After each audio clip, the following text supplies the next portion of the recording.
What's going on, everyone? Can you believe that Raw Talk is back? Raw Talk for real? Why do you want Raw Talk when you got Greg Talk? What's going on, guys? We're back for another Monday Night Raw review for June 1st, 2020. Probably one of the more uneventful Raws in the last few weeks. Literally nothing happened on the show. Really. I mean, nothing happened on the show. We had some good wrestling, one in particular, Charlotte and Asuka, I loved, even though it had a kind of a shit finish. I was cool with it, and I liked the match itself. But other than that, aside from that, you could have completely missed the show, skipped it. Wouldn't have been a big deal aside from that WrestleMania rematch. They did a little bit to further Backlash, but not a ton. And I think they're saving what we thought was going to be the big angle tonight involving Rey Mysterio. They're pushing that back or saving it for another time. I was under the impression he was going to come out to the ring, do some sort of a bogus retirement ceremony, maybe something Mark Henry-ish from back in the day. But he wasn't even on the show. He was doing a promo via satellite, and they kind of laid the groundwork for what we'll likely see with Rey Mysterio and Seth Rollins and all that going forward. So aside from those little bits there, I mean, not a lot going on, to be honest with you. But we're here, hopefully, to hang out, chill out, talk some wrestling, and try to distract ourselves a little bit from what we're dealing with here currently in the United States. We are literally in the middle of a shit storm. Shit is falling from the sky. I'm in my 40s. I've seen a lot of stuff. I've lived through a lot of stuff, and this is different than I've ever seen. I mean, think about the beginning of the year. Think about the beginning of 2020, how jarring and how shocking the Kobe Bryant death was. And think about what's happened since then. I mean, this is going to go down as one of the worst just overall years we've ever had to deal with. We have a slight chance to be able to close it out strong here, but overall 2020 is a big basket of fuck. So hopefully this episode here, we'll talk about Raw, we'll shoot the shit, we'll talk wrestling, we'll maybe hang out and do some chatting at the end as well, but hopefully we can just hang out tonight, talk about Raw, talk about what's going on in the upcoming pay-per-views, and distract ourselves from all the nonsense that's going on in the news and on social media. I'm really glad I'm not on Facebook anymore, because I'm sure that's really fun. I mean, if Twitter isn't any indication, I would imagine Facebook is worse, because you have so many family members there that you clash with. I am so glad I am not around that platform right now, because I would probably be losing my mind. But anyway, we're here to hang out, to chat, and we'll get going here. Want to say hello to Devlin Husband. You didn't watch Raw, dude? It was, you missed nothing, but we'll talk about it here. What's going on, Tim, JL, and Daniel, and The Machine, Domination, Vash Sports, Naveed, Nick, Big Dog, Michael Cuomo, good to see you, Zane, Nathan, Ungovernable, How Wheezy, always good to see you, man. William and Joey G is back. So glad to see Joey G back, and Julian. All right, got a little bit of a group in here. Not many in the chat right now. The Raw reviews usually have huge audiences, but tonight's Raw sucked. So we'll see what kind of an audience we have. But we might as well start diving into the results here. And they opened up the show with the Seth Rollins promo. Now, this is kind of what confused me at the beginning, because Rollins comes out and he basically takes it upon himself to handle the Rey Mysterio retirement angle. Now, I was under the impression, based on what they announced last week, that it wasn't Seth doing this. It was actually going to be Rey making an announcement. As a matter of fact, I think it was The Sun. Some publication actually ran the story as being legit and not kayfabe, and said, oh, Rey Mysterio is planning a big retirement ceremony on Raw, and everybody got a big chuckle out of that and made fun of him and gave him a bunch of shit. That was pretty funny, but I really thought this was going to be something different than what we saw. So this whole thing was basically set up by Seth. He was out there to announce that Rey Mysterio is retiring. He said that since Rey can't be here, he'll take it upon himself to handle the ceremony. He even said that he would like to induct Rey Mysterio into the Hall of Fame. And then he said they're going to show a video package on the wall. And you knew it was going to have some sort of cut to either Rey being killed by a bunch of guys, like a montage of that, or what Seth did to him the other week. So they show a few. They phoned this video package in. A couple of nice moments in Rey's career, and they immediately cut to the footage of Rey getting his eye poked out and the whole deal. He's bragging about that, and then Alistair Black comes down, sets up a match, first match on the show with Seth Rollins and Alistair Black. We've seen these guys wrestle each other a couple of times, and this is something that I could see, if the time was right and these guys were where they needed to be storyline wise, I could easily see like a Seth Rollins and Alistair Black title match at like the Royal Rumble. with one guy defending the belt against the other. Like, I think this could be so much bigger than currently what they're doing with the two of them, but it's always good to see them both in the ring. So that was your opening match, and on paper, that's not too horrible. Now, Seth's backed up by Surfy Murphy and by Austin Theory, and since they're kind of getting involved and they're a threat there, Umberto Carrillo comes down to the ring. Now, this is another great example. I complain about this all the time. It's one of my pet peeves. Absolutely pisses me off when they do this. I just don't understand why they have to play theme music every single time there's a run-in, when I think sometimes you don't need it. Actually, I think most times you don't need it. There's sometimes when it's absolutely crucial and really helps the moment and helps the crowd pop. But just to run out there and save somebody, it's not realistic. I mean, nothing in WWE or pro wrestling in general is really realistic anymore, but I just don't like that they do that. It just doesn't make any damn sense. You know, like it happened not long ago where I think it was with Bianca Belair and someone. They were getting their asses kicked in the ring, but Bianca Belair had to stand on the stage and do her little hair twirl and do her routine before she got in the ring to like help out who was seemingly her friend or her husband or whatever the hell went on there.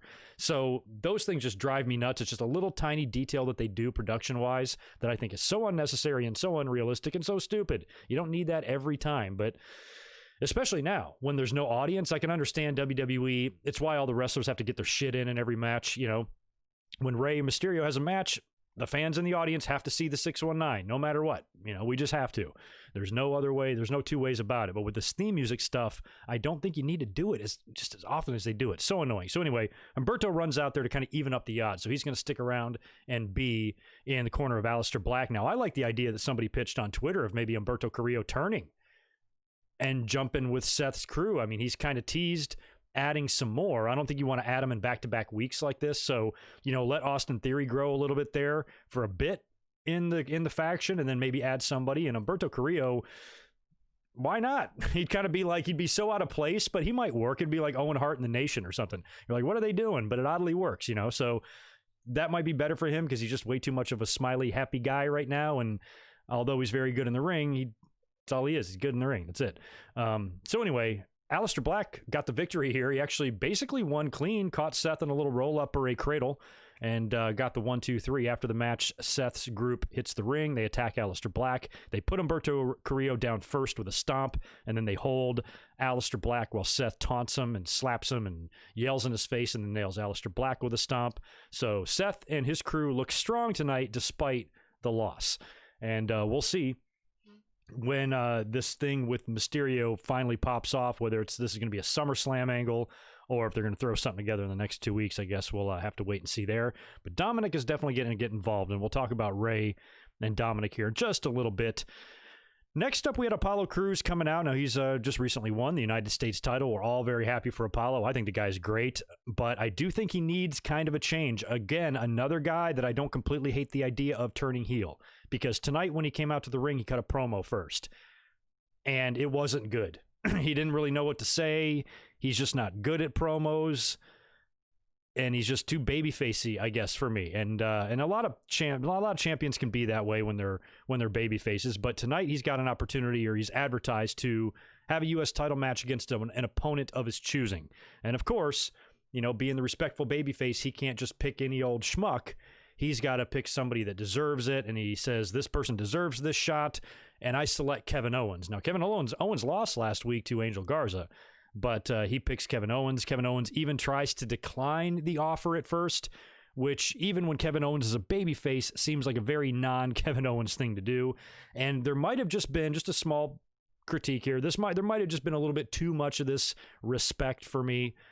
You know, one of the greatest Raw matches in WWE history actually has a little bit of this that I don't like. It's the Bret Hart and 1, 2, 3 Kid match from Raw in 94, which is just a beautiful, exquisite looking match. If you've never seen it and you just want to see a good wrestling match to take your mind off the craziness that's going on in the world right now, sit down for 20 minutes and watch that match. You will not be disappointed. But there's one spot in there that I hated, and I hated at the time.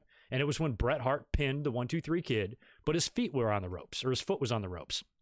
And Brett's like, no, no, no. And this is a title match, mind you.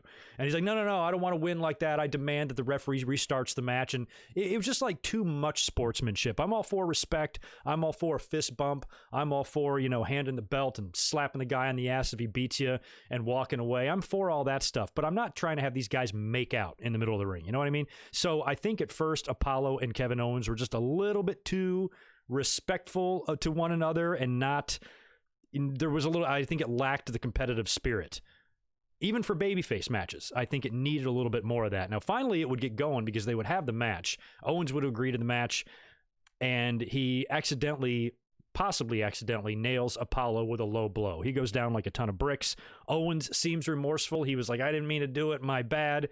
And then that kind of pissed Apollo Cruz off, and he started throwing hands with Owens, and then the brawl was on. Then it got a little bit more serious. And I said a couple of weeks back when Apollo got in the face of Andrade like that, just slapped the shit out of him. I'm like, that is the one, that's the one glimpse of Apollo Crews that I'm like, now that guy I like, because the babyface promo he cut in the ring tonight, I thought was not good, but that little glimpse that we saw of him, like not taking any shit from anybody, I think I could get behind, I could get invested in that side of Apollo better than what he's doing here. So I'm hoping, that this turns out to be a solid U.S. title run, and he grows and holds the title for a little while. And WWE just doesn't pivot and change directions before they even get going with this guy.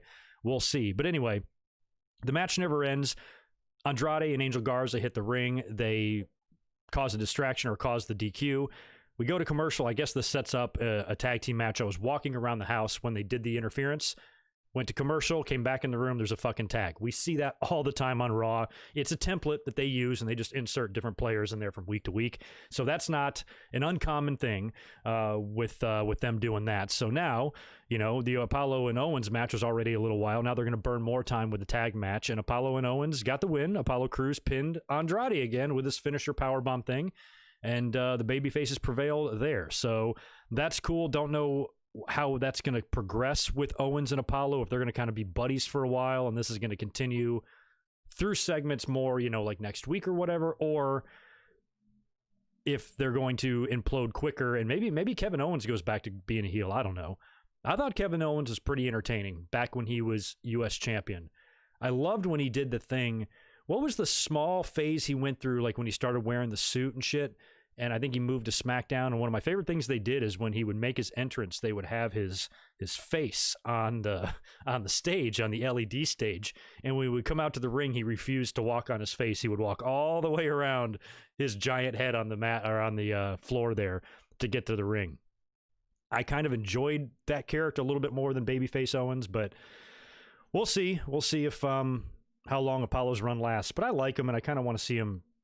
I want to see WWE try with him. And if it's not working, this babyface thing, then maybe turn him or change his personality up a little bit. I think he's got more to offer even than a Bobby Lashley, because I do think there's a personality there that we could get to know where Lashley doesn't seem to have one. So they just need to find that. You just need to just untap it, Anyway, next up, we get the continuation of the Viking Raiders and the Street Profits saga. They've had basketball games. They've had axe throwing contests. I think they went mini golfing last week. This week, bowling is on the menu. They've found a little tiny bowling house somewhere in Florida there. Looked real small, maybe 10 or 15 lanes. And they had a little bowling competition, and it got silly. I think there was turkey legs involved. Eric was used as a bowling ball at one point. They were doing all sorts of crazy shit with the balls. The lights went out. They were doing some midnight bowling at one point. I'm pretty sure the Street Profits won by a small margin. If I saw the scores, I think it was like 130 to 120 or something like that. I could whip all these guys in bowling. I used to bowl. I carried over a 200 average. I have a bunch of perfect games to my credit, and I was good. I was real good. I haven't been active since 2008.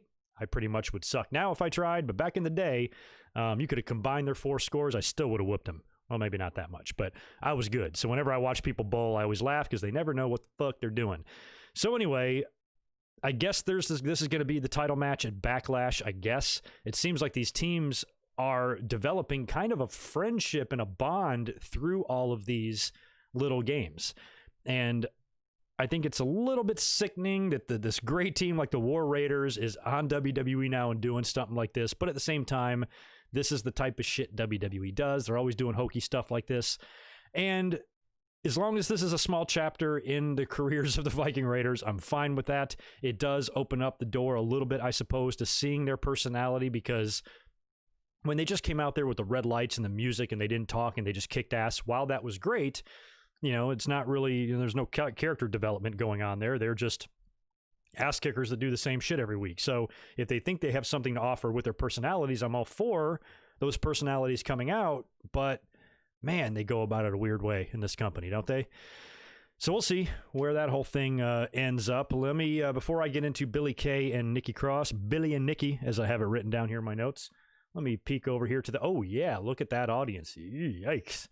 Last week we had 700. This week we got 70. Okay. Whatevs. I guess a lot of people might be glued to the news right now. Let me knock out some super chats that have been rolling in as I've been jibber jabbering. Nathan, good to see you, man. Appreciate that. $2. Thoughts on Cody allowing non-AEW guys to face him? I think that's fine. I saw that. Now, when he says non-AEW guys, he probably just means guys that aren't currently under contract, which is probably just a lot of independent workers.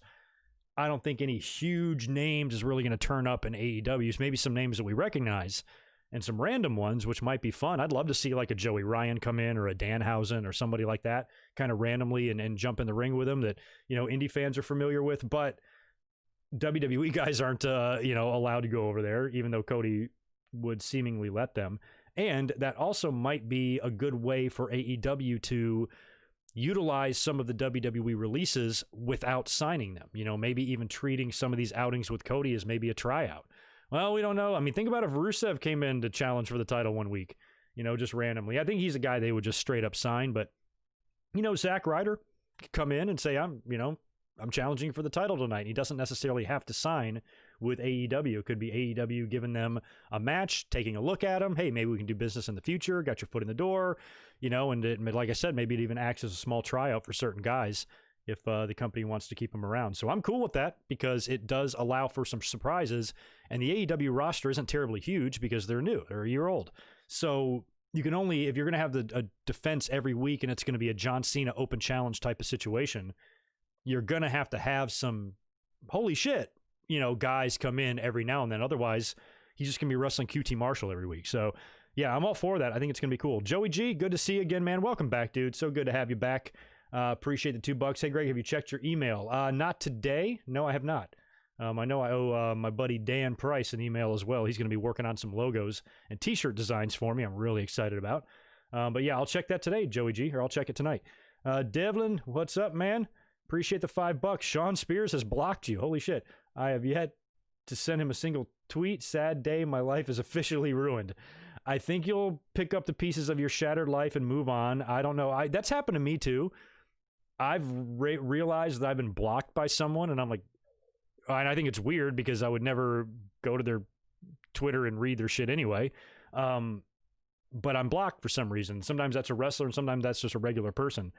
But I wouldn't worry about it. It's always weird when you get blocked and you never said anything to him. Like, I never said anything to Shawn Michaels. I've never said anything but, holy crap, I love that guy. At least on Twitter. Maybe in my podcast I've said differently, but I'm blocked. And I have no idea why. So that happens sometimes. That's sad. Who knows why he would have blocked you? You're an AEW guy too, so I don't know. He wasn't on the cruise, right? He might be next time. Maybe you can ask him. This January, since Jericho left him off last year, he's probably like wanting to go. That's interesting. I wonder why. I should check and see if he blocked me then. Maybe he did. And Kevin Owens blocked you too? Damn, Devlin, you're just pissing people off, aren't you? Oh well, that happens. Don't sweat it. I'm not blocked by many wrestlers, but I know Strowman blocked me because I called him out for being a dipshit, that shitty post he made a while back. And I did it with the intention of being blocked. Like, I specifically tagged him so he could see it and so he could block me, and he did, so it worked. But Shawn Michaels blocked me. The entire Raw announced team, or the former Raw announced team, blocked me. JBL, Michael Cole, and Jerry Lawler, all of which I hate, so I don't care. And I think that's it on the wrestler side. There's no other wrestlers that have blocked me except for them. And I'm pretty sure I've definitely made fun of Cole or JBL before, but nothing hateful. So I think they're sensitive. They're overly sensitive. Yeah, how easy. I'm making t-shirts designed for you so you can go buy them all. Yeah, probably at least 2 that he's working on. I gave him one idea, and then we're going to try to figure out some other stuff. So He's got, so I mentioned him in the Wrestling Society X review that I released yesterday. By the way, go give that video a watch if you want to check it out. It's got, I think, about 1,000 views on it. It's not doing very well, but it's a strange little promotion, and I knew it was going to be a weird review to do, but it was fun, and it was interesting for me to educate myself on what that was, because I never heard of it before I had the, before I had the request to do that through Patreon. And thanks again, Wheezy, for that $2. And Nathan, thank you for 2 more. How would you have beaten Asuka and also Charlotte? How would I have beaten them? Like, how would I have beaten Asuka?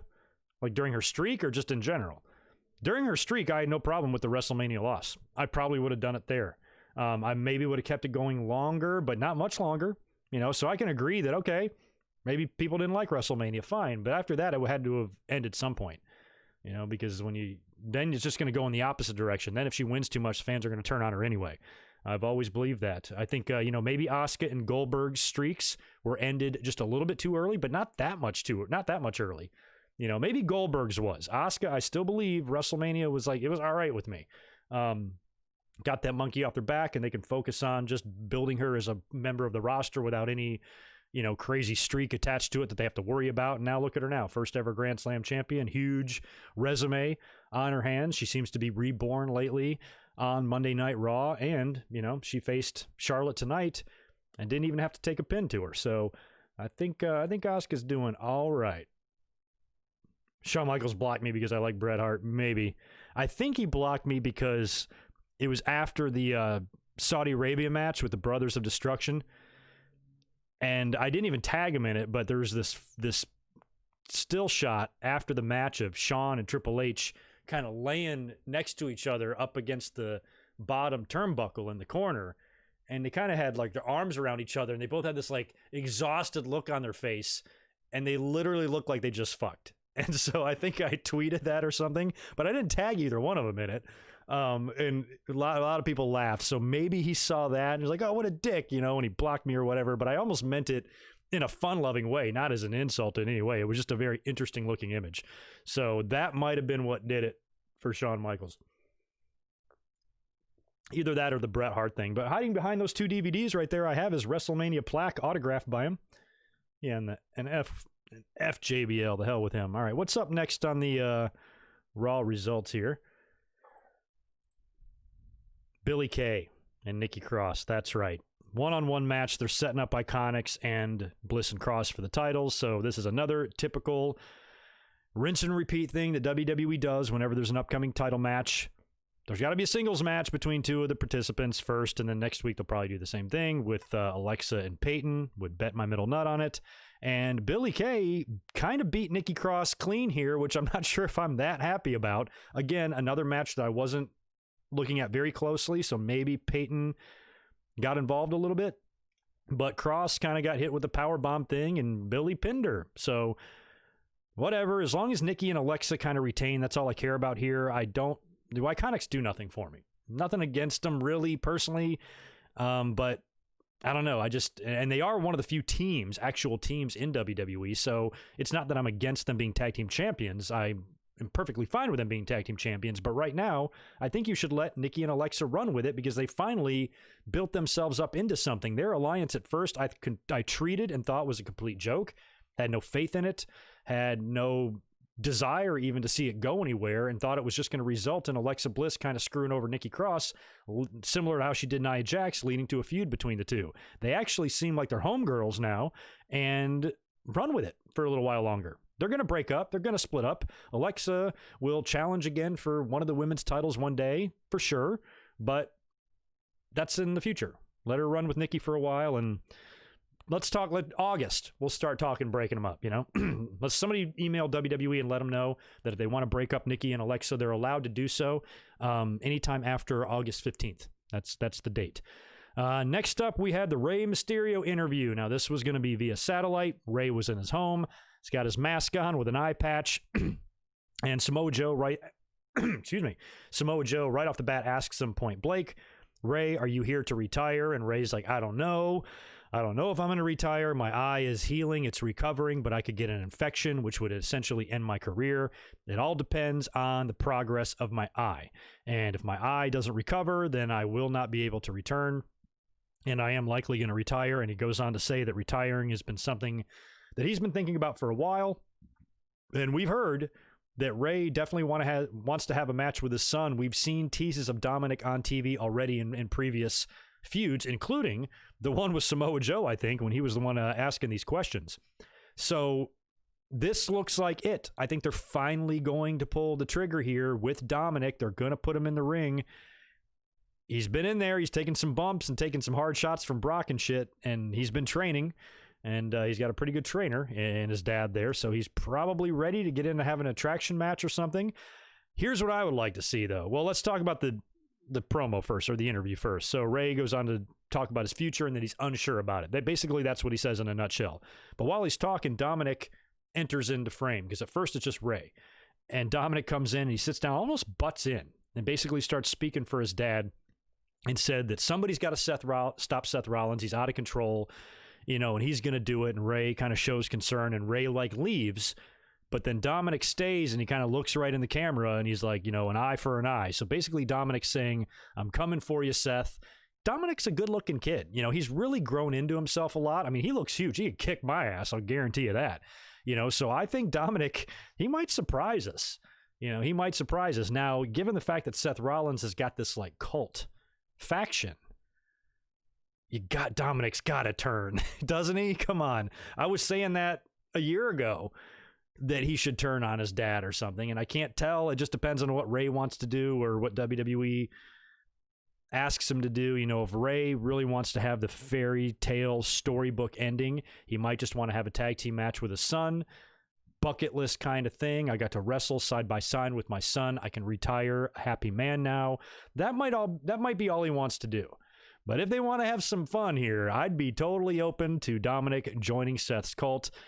And whenever you do that and you have a father-son split, you always have to reconcile it somewhere. They have to come back together at some point before the storyline wraps up, especially if Rey is going to retire. You're not going to have his last moments on TV being against his son in a million years. Can't see that happening. So maybe it's a situation where Seth, hypnotizes or brainwashes Dominic. He joins the dark side, even fights against Rey, even maybe attacks his dad or something. But then Rey kind of fights to, pull Dominic back and get him out from under the influence of Seth Rollins.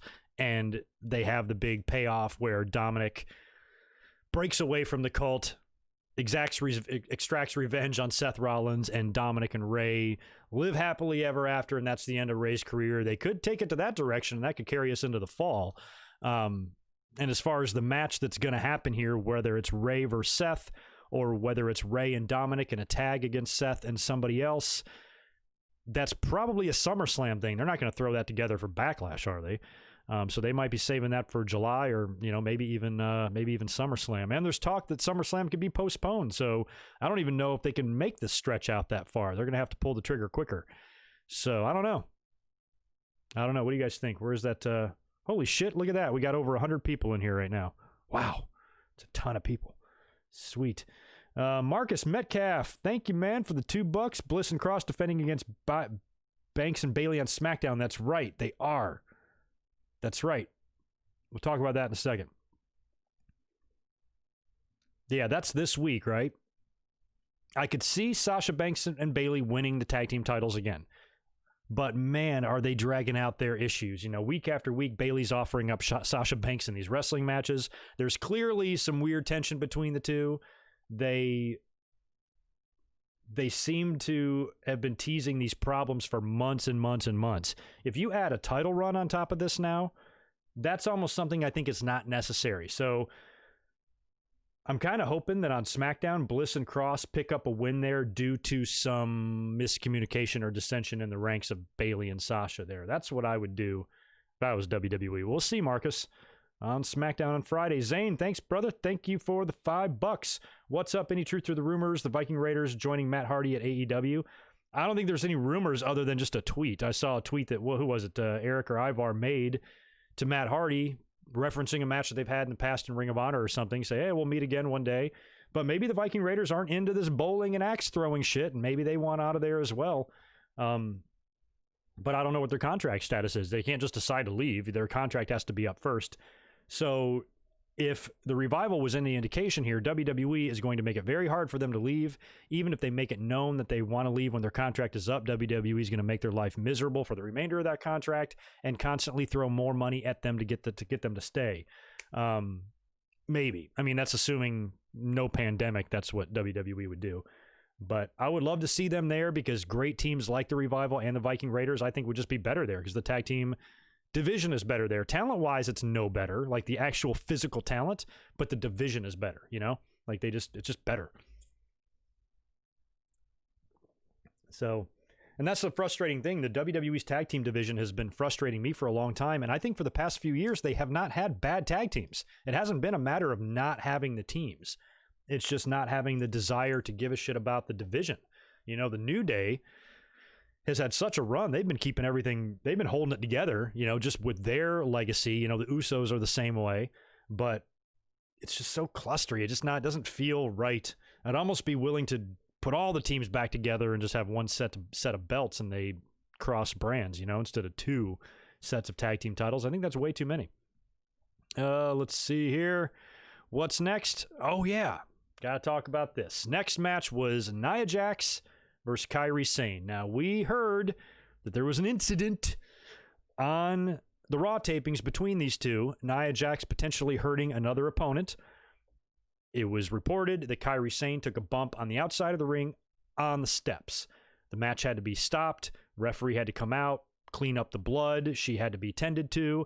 And we knew that when we got to this match this week on TV, it was going to be heavily edited, and we might not even see the bump at all. Now, this news also coincided with WWE, the news of WWE banning the buckle bomb. So when we heard those two things side by side, I was thinking that Kairi Sane got buckle bombed into the steps on the floor. And I'm like, yeesh, you know, Nia Jax is the last wrestler in the world that needs to be doing that to somebody. So I was kind of scared to see the bump. However, when we got to the bump on the outside of the ring, it was a spot on the steps, but she threw Kairi into the steps. Basically, it wasn't like a buckle bomb or threw her, so she basically just threw her head first into the steps. And Kairi stumbled a little bit. Now, it did not look good. It looked like it hurt and shit, but I promise you, if any other wrestler other than Nia Jax, without the reputation that Nia Jax has, performed this move on Kairi Sane, they would get a pass. 100%. I know it's fun, and I know it's just, you know, it's great to say that on Twitter. You know, Nia Jax should be off, should retire, she shouldn't be in the ring, she's dangerous and everything. This was a more run-of-the-mill type of accident that can happen pretty much in any match. I think the last time, especially after you watch the replay back over and over again, when she kind of buckle bombed Kairi, you could hear Kairi screaming, I'm not ready, or I'm not set. Like, you know, she wasn't set and ready to take that bump, and Nia Jax threw her off anyway. That's dangerous as hell. You know, but being on the outside of the ring, when you toss somebody in the steel steps, it's also their job to protect their own head and shit too. So did she shove her a little bit too hard? Maybe, but that's the type of stuff that happens. Same thing with the potato. When she blasted and caved in the face of poor Becky Lynch. You know, that was kind of a heat of the moment thing.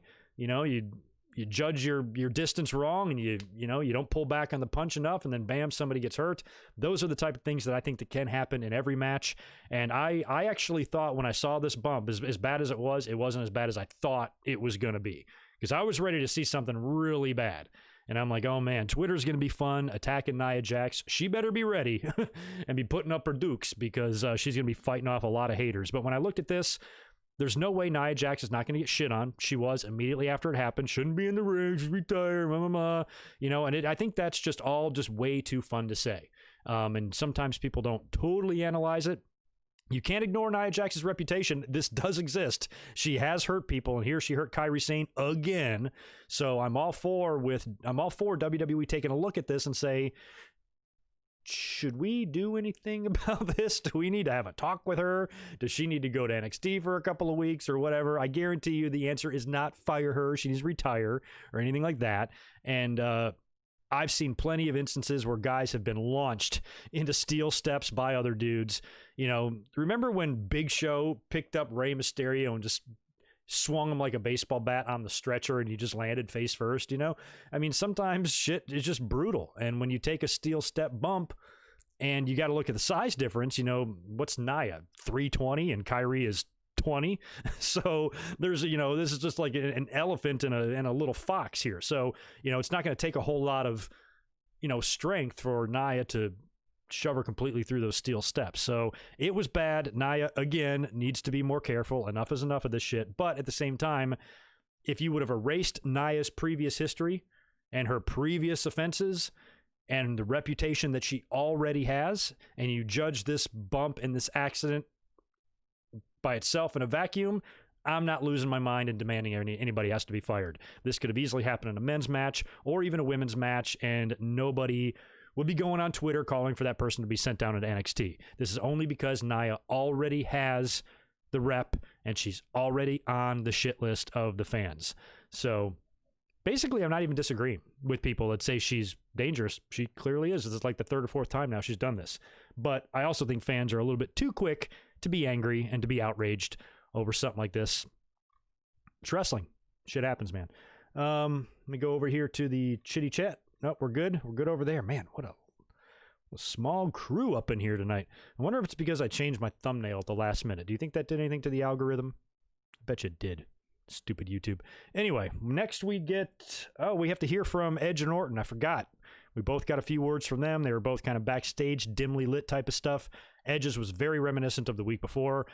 Orton's was too, and they're continuing to hype up this greatest wrestling match ever. And we talked about this on the Winged Eagle on Saturday, that this is a total rib. And I'm all of a sudden like not angered and outraged over the greatest wrestling match ever tagline anymore, because they're fucking with Edge and Orton here. And I kind of think that that's a little internal thing that might be kind of fun, that they're just kind of giving them an impossible goal to reach. And we'll see, too, if they do something very non-wrestling-ish in the greatest wrestling match ever. You know, if we get some crazy spot to end it, or if it ends in some weird-ass way that doesn't really resemble a wrestling match, that might even be even funnier. But I'm no longer treating this as a match that has an impossible expectation to reach. I'm more of just going to... that tagline to me is just in the way. It's a nuisance. I'm like, get it the fuck out of there. I just want to see Edge and Orton, and I'm not going to let that tagline ruin the match for me anymore. At first I'm like, what are they doing? But now that they're like quadrupling down on it and ramming it directly up our anuses, I don't think that this tagline is even going to matter in the grand scheme of things. Hopefully the match will just be good and fun. And I don't know if Orton gets the win here to get it back from WrestleMania, leading to a rubber, or if this is it.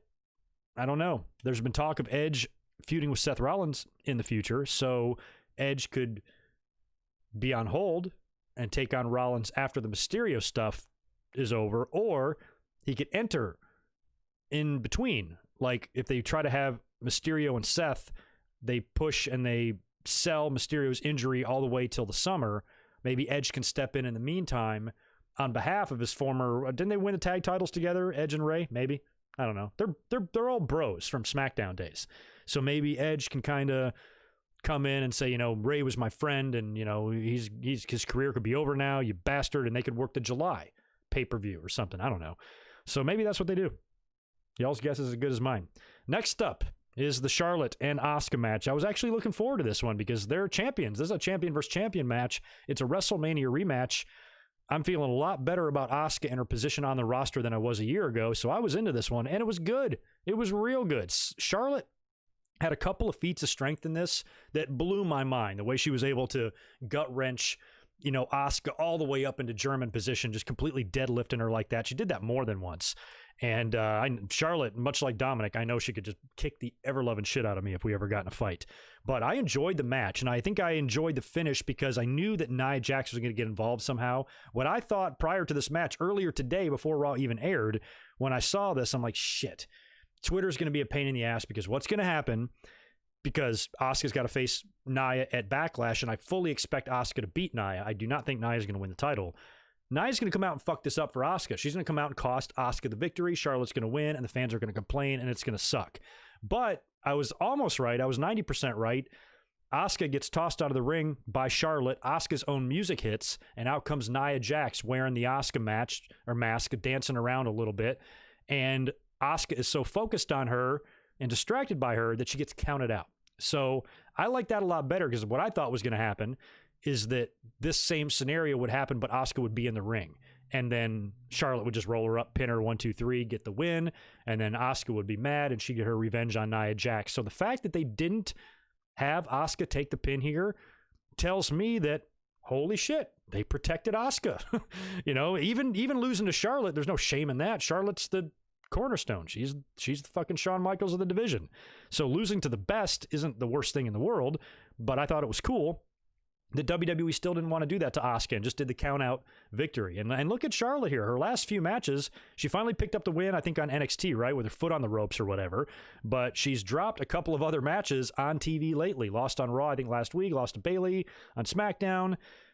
So, and she wins by count-out here. So she has not been the dominant. She has not been the Charlotte Reigns that all the fans think that she is. That's been anything but the case in the past couple of weeks. So I was actually, even though it was a count-out, I was happy with the finish, you know, and they gave us another match earlier on that I thought would end in a bullshit finish and didn't, was Seth Rollins and Alistair Black from the beginning of the show. And that we had to sit through 2 commercial breaks in that match. So if they would have done a DQ there, I'm like, you made us sit through that whole thing just to schmoz it all out. But in this case, I was cool with it. I was actually cool with the match, and I'm happy that Nia Jax came out there and messed with Asuka a little bit, because there's no way Nia's beating her. I just don't see it happening. Finally, in the main event, we've got Drew McIntyre taking on MVP. This was going to be a squash because the match starts with like 3 minutes left to go before the top of the hour. Lana is involved in this too. During the match, her music hits and she comes out there. She had a segment backstage earlier on with MVP where she slapped him right across the face. I don't even really know what was said there. And Bobby Lashley doesn't want her at ringside for his matches, but she said he didn't say anything about MVP's matches, so she came out there and kind of offered a little bit of a distraction. Lashley did not seem to like it.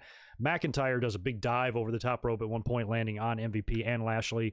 In the end, Drew kills him. I think hits the Claymore, gets the pin, and that was that to kind of close the show. So, like I said, it was a pretty uneventful Raw. There was not a ton of stuff happening here, you know, just a little bit of build for Backlash, and they furthered the Rey Mysterio and Seth stuff and teased some Dominic interaction in the future. But other than that, you could have completely skipped the show and been just fine.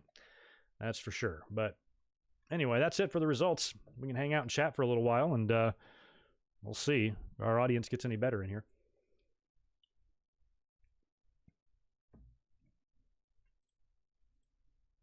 She's still Charlotte Reigns. Well, she's always going to be. Like, that's not going anywhere. And two, you got to remember, it's not like she sucks. You know, a lot of people have this idea that WWE will just push you if you're a second-generation star. No way. Think about how many second-generation people they released. They released a few of them this year on April 15th. You know, it doesn't automatically mean anything. Probably helps in some cases, like who your dad is, but you still have to be good. If Randy Orton would have came into the WWE and he would have sucked, he wouldn't be Randy Orton. You know, he's not... he's not a 14-time world champion only because of his dad. And I think a lot of people like to use that excuse because it's the only one they have with Charlotte. Well, if her dad wasn't Ric Flair, I'm like, guess what? Her dad being Ric Flair has dick to do with it. If Charlotte sucked, it wouldn't matter if she's Ric Flair's daughter. Wouldn't matter. David Flair is Ric Flair's son. You see him on TV winning any titles? WWE's never even touched that guy, aside from that one little small angle at WrestleMania 18. So you still have to be good. You know, you're not just going to get the opportunity only because you're Ric Flair's daughter. And I think we, as wrestling fans, we're lucky that Ric Flair, a name like that, gets to be carried on, because we didn't get that with Hogan. We didn't get that with Bruno. There's a lot of icons in the business who never had, you know, well, Bruno did, but David never made it anywhere. There's not been any icons that have been able to have that family name carried out. So the fact that in WCW, David was the first one to emerge onto the scene, and he was the butt of a lot of jokes. I mean, people used to make fun of how ridiculous he looked and how horrible he was. And if we would have had that as Ric Flair's second generation family name progressor, we'd be screwed.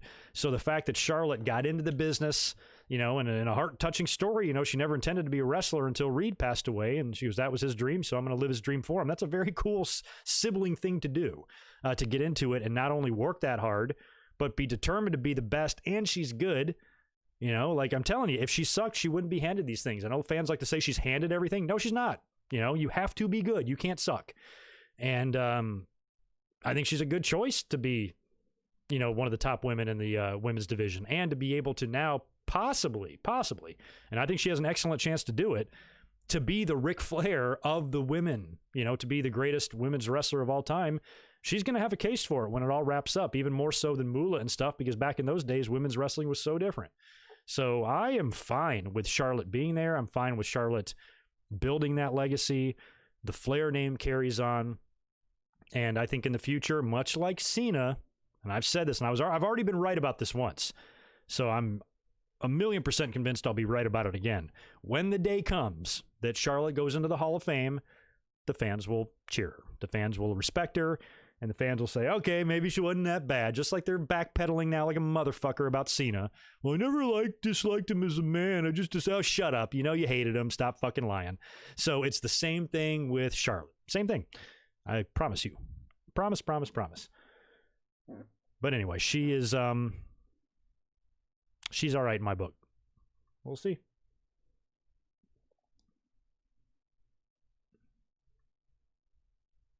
Yeah, no, I think that's another misconception. She's not head and shoulders above the women's division as portrayed. She's not winning like every match. She's their top person, but it's not like she's The Rock and everybody else is the Brooklyn Brawler. She's The Rock and you got a few Triple H's, and you got some other people like that. That's just the pecking order. That's fucking normal. You got to have your Hogan, you got to have your Cena, you got to have your Austin, and she's the women's division Austin, but it doesn't mean that's not a bad thing, necessarily. So I don't know where the hate for her comes from. I think it's all made up in fans' heads. Plus they listen and read too much what they see on the internet, and then they repeat it.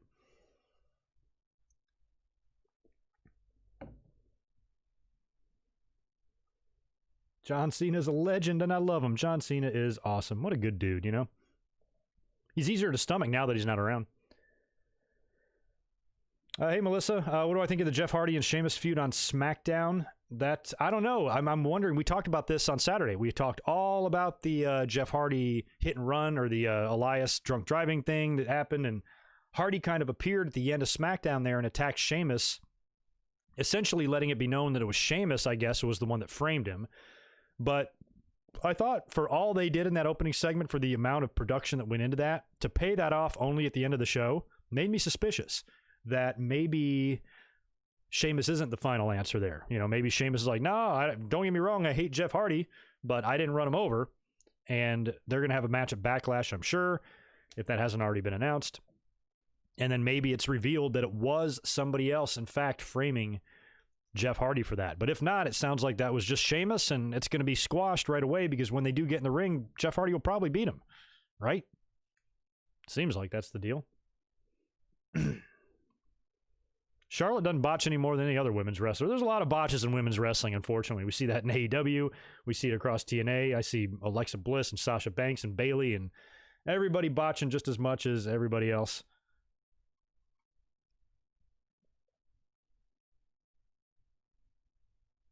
Oh, yeah. There's a lot of people on Twitter getting annihilated. I don't follow Jackson Riker, but I did happen to catch that because it was kind of hard to avoid. I hope wherever you guys are living in the country, you guys are all staying safe with everything going on. This has been a really, really, really bad 2020. It's almost kind of like surreal. I was even thinking about this last night because I was up late at night and I was watching, I live in San Diego, which I genuinely believe, aside from the balls ridiculous cost of living, I feel like this is one of the best cities to live in the country. It's an absolute paradise for good mental health. It is just a wonderful, laid-back kind of place to be where you can generally be happy here. And it's like the beginning of the summer. We got a great city. We got a great downtown full of theaters and ocean fronts and restaurants and dining and all this kind of stuff. And it's just a great place to be and be out in, and to see like helicopters flying around the city on the loudspeakers telling people to go home. This beautiful place, is just wasted. This beautiful place cannot be enjoyed because of the wrath of 2020, between the COVID and us being stuck in our houses for the last 8 or 10 weeks. And now all this is happening, and even here in San Diego, there are a lot of protests happening. Most of them have been peaceful, but there's been some looting and there's been some, damages to stores, and it's a little scary, and that just sucks that this is getting to this degree. And it's just like, man, we're only 5 months into this year, and it has been an absolute nightmare so far. So wherever you guys live, and if you're in a dangerous area, I hope you're just staying safe. Where I am, I'm in a perfectly safe area. I'm way up on my top floor, and I'm kind of in like a honky ass neighborhood. A lot of soccer moms and Land Rovers driving around here. So there's no protesters anywhere near me or anything like that, and certainly no violence. But that's not the same case for the rest of the city. And we've got some areas of problems, and then other cities are worse than us, a lot worse than us. Things in Chicago, things in LA. I was really biting my tongue and holding my breath for Pro Wrestling Tees, who tweeted out a picture today of them boarding up their Chicago front store, or the Chicago storefront, to protect against looters. I really hope they don't get in there and fuck up all the wrestling merchandise either. So, when you think about people who are already suffering from business, from all the effects of the COVID stuff, and barely staying alive. And now if they just figure out that they're barely going to survive, now looters break into their place and like fuck it up. So, protesting, I am 100% for, especially an issue this fucked up. And I'm almost glad that the country is angry and said enough's enough. And it's really cool to see because they're out there. I know it's not fun to report that on the news and on social media, but there are a lot of peaceful protests going on, even here in San Diego, right here in Balboa Park.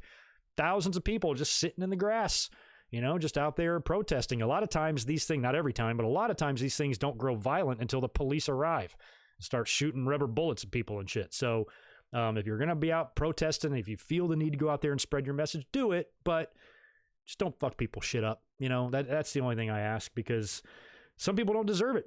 You could be, people could be completely in agreement with your anger and your outrage, and you don't know that, and then you fuck their shit up and you burn their car. Like, dude, they're on your side. So I think the violence is kind of senseless. I'm not a violent person. I certainly don't condone it. I did not shed a tear on the first night when they lit that Minnesota Police Department on fire. Like nobody should be dying or anything like that. But that was so fucked up. I was almost like, maybe that shit should burn down. Maybe if we would have listened to the peaceful protest of that totally well-intentioned, nice athlete that everybody blacklisted. He ruined his career and he received death threats for kneeling down during a goddamn theme song. If we would have maybe paid attention to that lesson just a little bit, maybe towns wouldn't be on fire right now.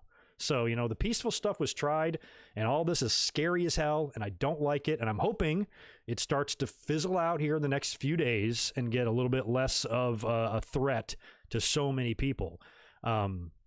But, it's almost something that, what did you expect? When you constantly ignore and all that, what did you think was going to happen? Eventually people are going to say enough is a fuck enough. And I'm on the team of the people that say do that, but just do it, if you can do it in as nonviolent as a way as possible.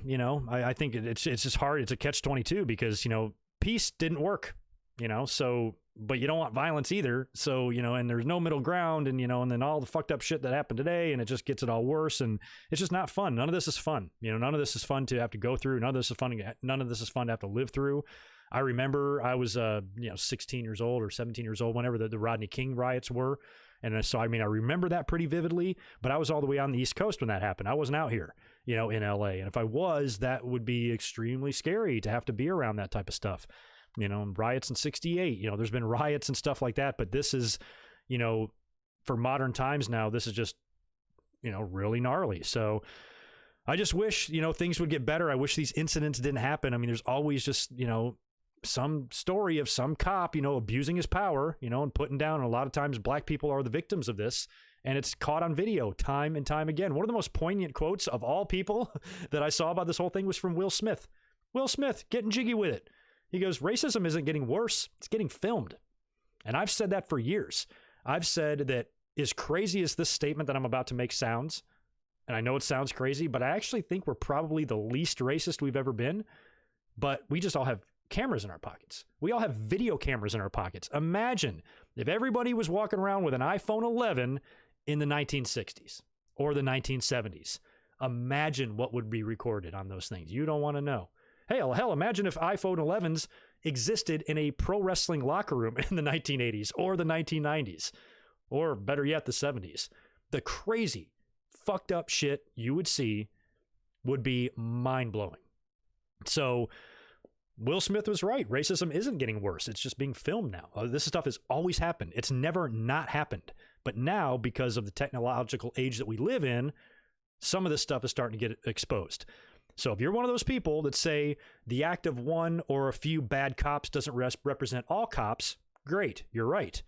And to that I say, one or two or a few bad protesters don't represent all protesters either. So if there's people smashing windows and burning cars, of course, they're pieces of shit that are losing their message. They don't even know the message at this point. They're just hell-bent on tearing shit up. And then you have the people that know their message and are out there peacefully protesting.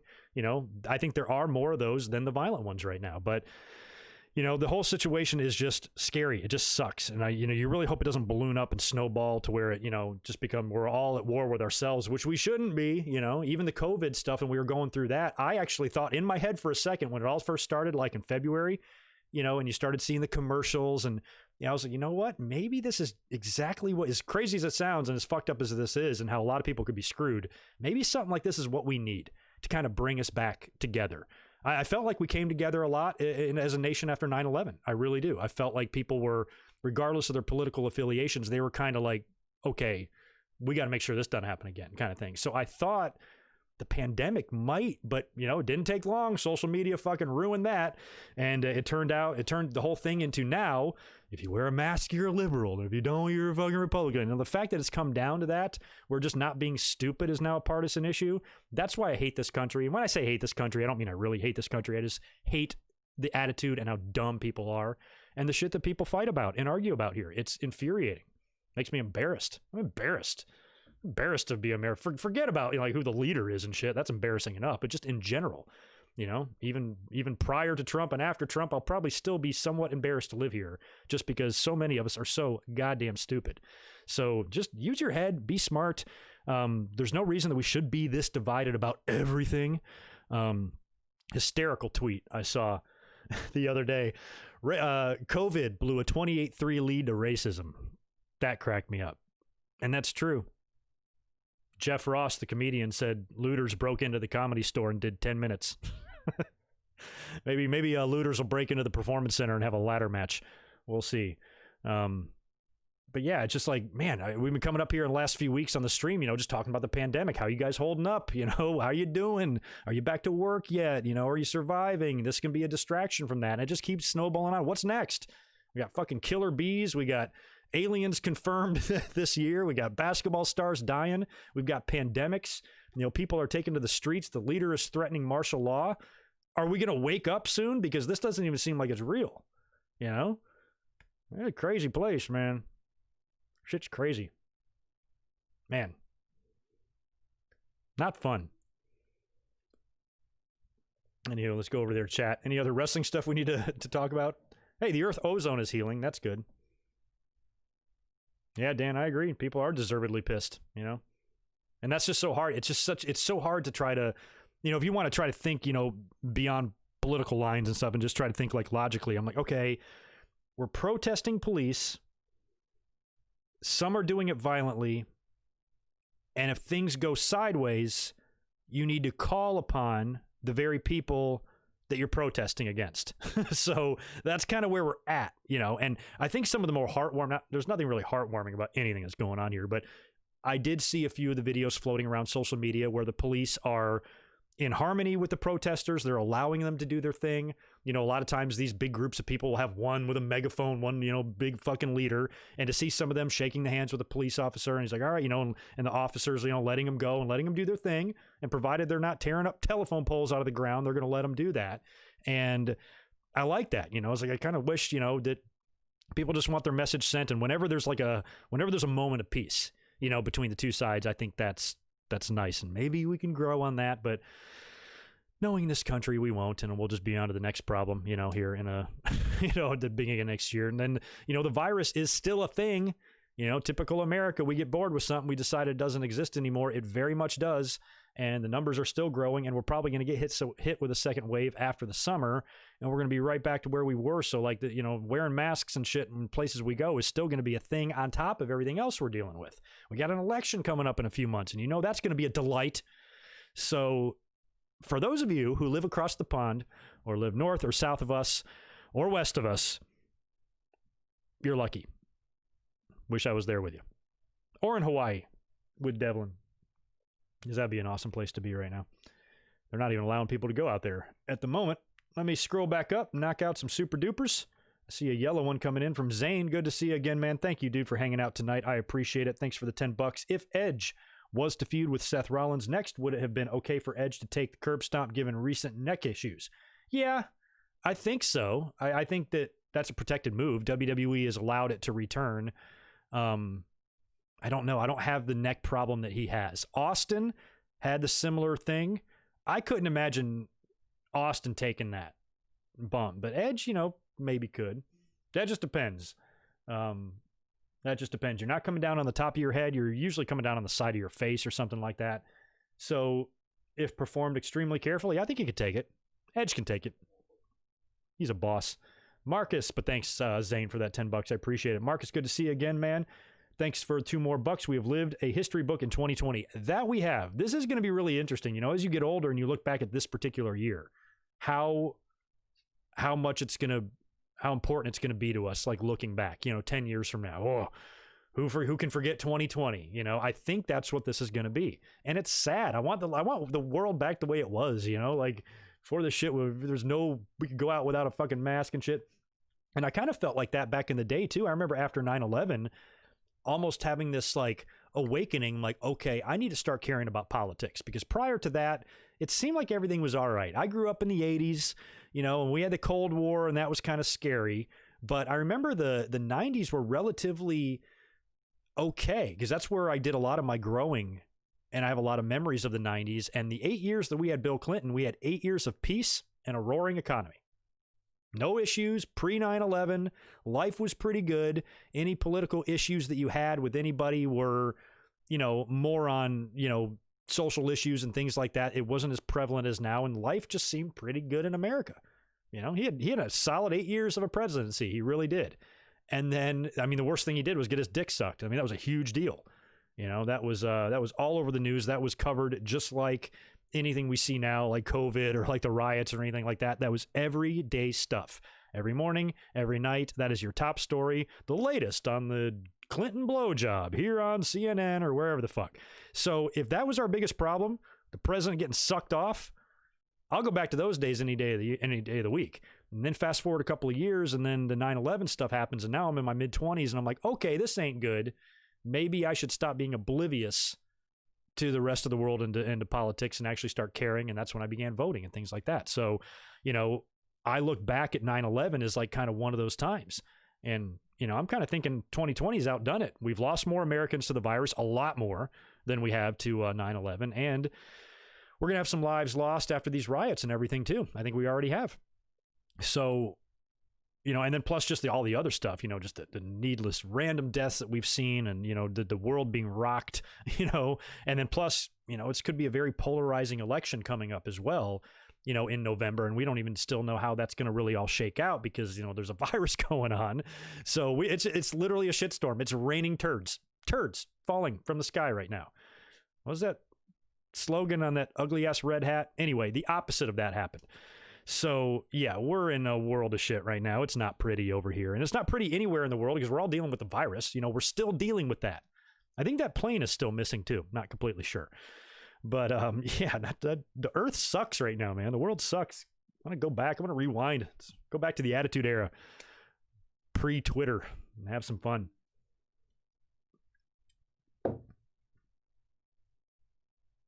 Cody Dobbs, you don't want to know, man. This was a really uneventful show on Raw. Like I said earlier, the Mysterio stuff, we got a tease there with Dominic. I think Asuka and Charlotte had a pretty solid match, even though it was count out. Other than that, not a whole lot. Not a whole lot of meat on the bone there, unless you want to talk about the bowling alley. Oh, yeah, I agree, Dan. Yeah, he's not going to shut the fuck up. Some people said he won't leave, if he loses, and that's probably right. I'm not going anyway. Bullshit. They cheated. He's going to be a complete fucking pain in the ass.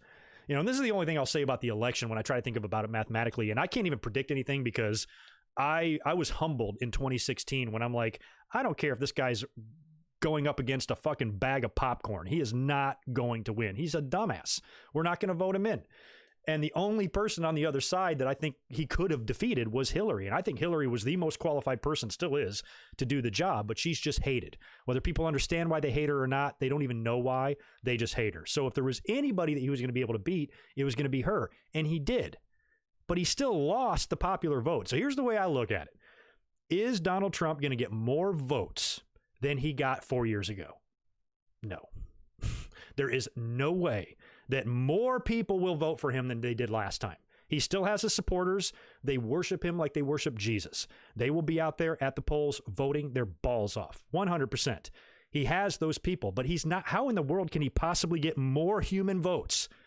Because just in my experience, the people that I've seen, how many people have you seen in your life, honestly, have said, you know what, I did not like him and I did not vote for him, but he's changed my mind. He's done a really good job.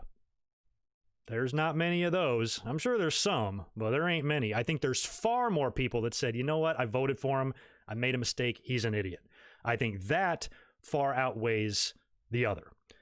Now, the opponent, I know, like the Democrats piss me off. Don't get me wrong. They piss me off because when they decide they want someone in, they force them through. They did that with Hillary. Steamrolled over Bernie. They did it again with Biden, and I agree that Biden's not my favorite either, but again, you can put a giant trash can full of dog shit as the opponent, and I'm voting for that dog shit. You know, that's where we're at. So to me, it's not this stupid slogan of lesser of two evils or anything. It's about removing one evil. And Biden is scary because I'm not sure if he's all mentally there, but he could literally have a missing brain, and I would still vote for him. That's where we're at. Now, if this was not Trump and it was Mitt Romney in office or something, I might sit this election out. You know, I'm like, you know what? I don't like Mitt's policies, but Biden scares me shitless. I'm going to back away and let the rest of the country decide here because I kind of don't give a fuck, you know, but this is a situation where it's just totally different. And if any president that I voted for turned out to be a complete nutcase, I swear to you, I would be right here admitting it full force, you know, but I think, you know, it's just a really dangerous time. And I think we have to end this. There's too much division. And we need to get him out of there because it's been a shit show, you know, for him to go on TV and actually believe he's done a great job. I am so great. Look at the job I've done. I'm like, your country is on fire, dude. You know, like, how can you possibly be that crazy? They had to move him into the bunker last night at the White House. Can you believe that? The bunker that's always been there for protection, but nobody's ever had to use it. You know, so I just think, like, imagine this guy, the way he tweets like a third grader. Imagine if Obama ever had to go into that bunker during his term or his 2 terms, if they ever had to stick him under there for fucking 5 hours to ride out some sort of protest or something like that. Imagine the obnoxious douche that guy would have been on Twitter. Bunkers are for losers. I only want presidents that don't go into bunkers. What a disgrace. He's lost control of the country. He had to hide. He's a coward. Think of the tweets that would come off of his greasy fried chicken covered fingers if Obama went in that bunker even for a second. Even for a second. So the fact that we're to this point and that they're hiding this motherfucker underground. I know Biden is crazy, and I know Biden is going to scare me shitless in my own right as a president, but how in the world can he not beat Trump? But I was wrong in 2016. I'm like, Trump's ain't going to get any votes. This guy's not going to win. And he won. He lost the popular, but he won hard in the electoral. So I'm not saying it's a shoo-in for him to lose, but especially with the way the Electoral College is set up. But how in the fuck are more Americans going to go into the voting booth and vote for him than last time? How? That just seems like an impossibility to me. So I don't know. It's going to be interesting. It's fun here. Always fun to talk politics, isn't it? But I figured I'd hang out. It's one of those things to where we always try to avoid that on the channel here. But like sometimes when it's a crazy situation, I talked about the election 4 years ago. We only talked about it like the 2 weeks, you know, like election night and all that. And I kind of was like, I can't believe he fucking won, but what can you do? Move on with life. We won't talk about it again, maybe until 4 more years. But now we're in the middle of a pandemic. You know, we have, you know, you walk into a store carrying a mask and there's going to be wearing a mask. Somebody's going to call you a liberal pussy or something. You got riots going out on the streets right now. So you can't really avoid this stuff. Can't really avoid talking about it. It sucks. It's no fun, especially if if I have political differences with, with the audience and stuff. If you vote Republican, I honestly don't care. As long as you don't worship Trump, as long as you don't actually believe that he's a good leader, you can vote Republican and be a Republican, be a conservative for the rest of your life. I will welcome you with open arms into this channel. I won't block you. I won't censor you. Nothing like that. I respect your political opinion. But if you're one of those people that deck yourself in Trump gear and splatter bumper stickers all over your car and you worship him, and you're a Christian who believes that he is, you see the fool with the Bible today holding a book that he's never opened. He didn't know what to do with it. Sat there, in a completely transparent photo op. How this guy has the evangelical vote, I have no idea. He is the least Christian person in the world, and the Christians worship him. They put his name side by side with Jesus. That's where we live. This is the country we live in, where the least Christian person in the world is literally worshipped by Christians. We are so dumb. We are so dumb. Yeah.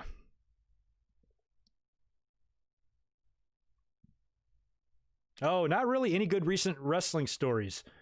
Or restaurant stories. Not really, because we're in the middle of the shit right now. So I haven't had anything too crazy happen since the new guidelines have started. I kind of, the last few years, I've really been autopiloting the restaurant. Aside from a couple unruly customers we've had to toss out on their ass, I've had no news stories in like recent years that I'm going to say, oh, that's going to be one to be remembered. Or I have a million from, my younger days and stuff. I'm 27 years deep, in restaurants. I've seen a lot of shit. When I started, we were writing down our orders and handing them to the kitchen. Computers were high tech. If a restaurant had a computer, you're like, holy shit. So I'm real old school. So back in the day, I saw lots of crazy things.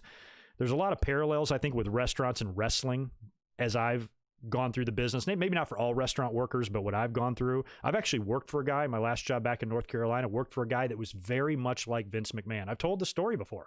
He was, I had the relationship with him. Like, he was Vince and I was Shawn Michaels. Like, I could argue with him, but what he say went, and he had this intimidating aura about him. He almost like kind of got off on it in a way. He was a very kind man. He was kind-hearted. He had a great story. He was an Egyptian immigrant who came over here with nothing. He was a cab driver in Manhattan, moved down to the South and became a restaurateur. Very well-respected person in the community, does a lot for the economy there, and he has good restaurants, and he's smart, and he's intelligent, and he's cultured and refined and all that kind of stuff. Great guy to work for, but he was intimidating. And when he got mad, he would fly off the rails sometimes and get mad and scream and yell. And he very much reminded me of Vince McMahon, and he had that same relationship, like with the staff, like with the talent, and I was one of his managers. I was one of his GMs, so I was one of his right-hand men. So I kind of got it a lot more than most or whatever. And the relationship I had with him was very similar, and then when I left him, I felt like I was leaving and going to WCW. Maybe one day I'll go back and work for him or whatever. It's very similar. And a lot of times with staff and restaurants, you can have kind of the same type of drama that you can have in a wrestling locker room. Over various things, certain things. You can have relationships that spark up between a male and a female, just like you would in wrestling. And sometimes there's a lot of that same type of camaraderie. There's just little subtle differences in the two. Even though restaurant workers are not athletes and we're not in the ring and stuff, there's certain amount of professionalism in certain restaurants and a lot of the more high-end restaurants that you have to have. If you have a dysfunctional staff, it's going to affect, what you see on the outside. It's going to affect your tips. If you don't have good morale and people are all out for themselves and they don't have any sort of like team mentality, then nobody's going to make any money. And in a lot of ways, when you look at WWE in the Attitude Era, I think one of the reasons why they were so successful is because they had a team. They felt like they were in the trenches going up against the mighty WCW. So when you have that morale, you have that respect, and you're never going to have it across the board. There's always going to be rifts and people don't like each other and drama and shit like that. But overall, if you can have good morale, everybody stands to benefit and everybody stands to make money. And that's no different in restaurants. It's really the same thing. So I've had some jobs before that have reminded me of wrestling. I'm like, what? If I was a wrestler in a locker room, my boss would be Vince and this guy would be this guy, and and I'd be so-and-so or whatever. And it's always been really similar, especially with my last boss who had that Vince type of intimidation. We used to call him Darth Vader. Because, when Darth Vader walks, you're dun, dun, dun, dun, dun, dun, dun. So he would pull up in his BMW and you'd see him, depending on which restaurant you were. I managed a few of his places, but, one of our restaurants had a big glass front window. And so you'd see him pull up, and then you'd kind of give the word like, well, he's here, big man is here. And then he'd come walking, and you could literally hear the Star Wars theme played as he walked to the restaurant. And what sucked is that all he would do is drive around to all of his restaurants. Sometimes he had as many as 6. And so he would go in, check on things, talk to his floor manager, get an idea what the business was like, and kind of that's it. And maybe hang around, maybe even help if you needed it. Maybe go speak to some customers that he knows. But if he happened to walk in, and he would do that, he would drive from one to the other, spend an hour there, and then drive to the next place, spend an hour there. Sometimes he'd just sit at the bar and drink and hang out or whatever. But if he happened to walk in while the shit was hitting the fan, he would walk in and then get mad because everybody's busy and everybody's running around. But he just got there, so he's judging just from what he sees, and then he's yelling and screaming. He's making everything worse. He does not help at all. He gets the staff all worried because now they're scared of him because he's running around. And that's when I realized I had to not be scared of him if I was going to survive this job, and I had to stand up for myself. And I did a lot with him, and I think that's why he respected me. But he would literally fuck things up worse because you're already busy. You're already now kind of getting in the weeds. The kitchen's busy. The staff's busy. We got a line out the front door. Phone's ringing off the hook. And he's here screaming and yelling. That's not helping. And that was a big reason why I decided after 10 years I wanted to get the fuck away from him and move out to the West Coast, because he was going to make me go insane. Just because of his insane, demand for perfection. So what would happen is if he would go to a restaurant where it was going down, and I'm up managing my restaurant and everything's going fine, and we're having a smooth night, we're not even busy, it's steady, everybody's in a good mood, he's now pissed. He leaves the restaurant that's going insane, drives up to us mad, builds himself up in the car, stupid motherfuckers, and he's yelling at himself, and he's getting all mad and thinking about his wheels are turning, he's getting madder and madder about just what just happened from the place he left. Then he comes into my peaceful restaurant, but he's pissed, and he's going to take it out on people. And he would do that. He would come in and he would just be mad. You could see a mad look on his face, and I'm like, oh, fuck. And a lot of times the manager from that restaurant would call and be like, look, he just left here. He's pissed. Look out, kind of thing. And that was no way to live at all. So, then I could be doing my job. Everything could be going hunky-dory. I got a restaurant full of happy customers. Kitchen is fine. Food's coming out looking marvelously. Staff's in a good mood. And then Mr. Dickhead barrels through the front door, mad about what he just dealt with. And then he takes it out on the staff and ruins the entire vibe. And he ruins the aura. And, I learned a lot. And he tortured me a lot. Without that experience, I wouldn't be the worker I am today. I wouldn't be making the money I am today without the training I had from him. But there was a price. It came with a price. It came with a lot of stress and a lot of headaches and a lot of, not fear. My job was never on the line because I could honestly yell back at him and he wouldn't fire me because I did my job and he needed me. But he was still my boss, and he could still fucking yell at me, and that wasn't fun. And, especially when you feel like you're, I was like, motherfucker, I came in at 8:00 this morning. It's 10:00 at night. I've been here 14 hours and you're yelling at me.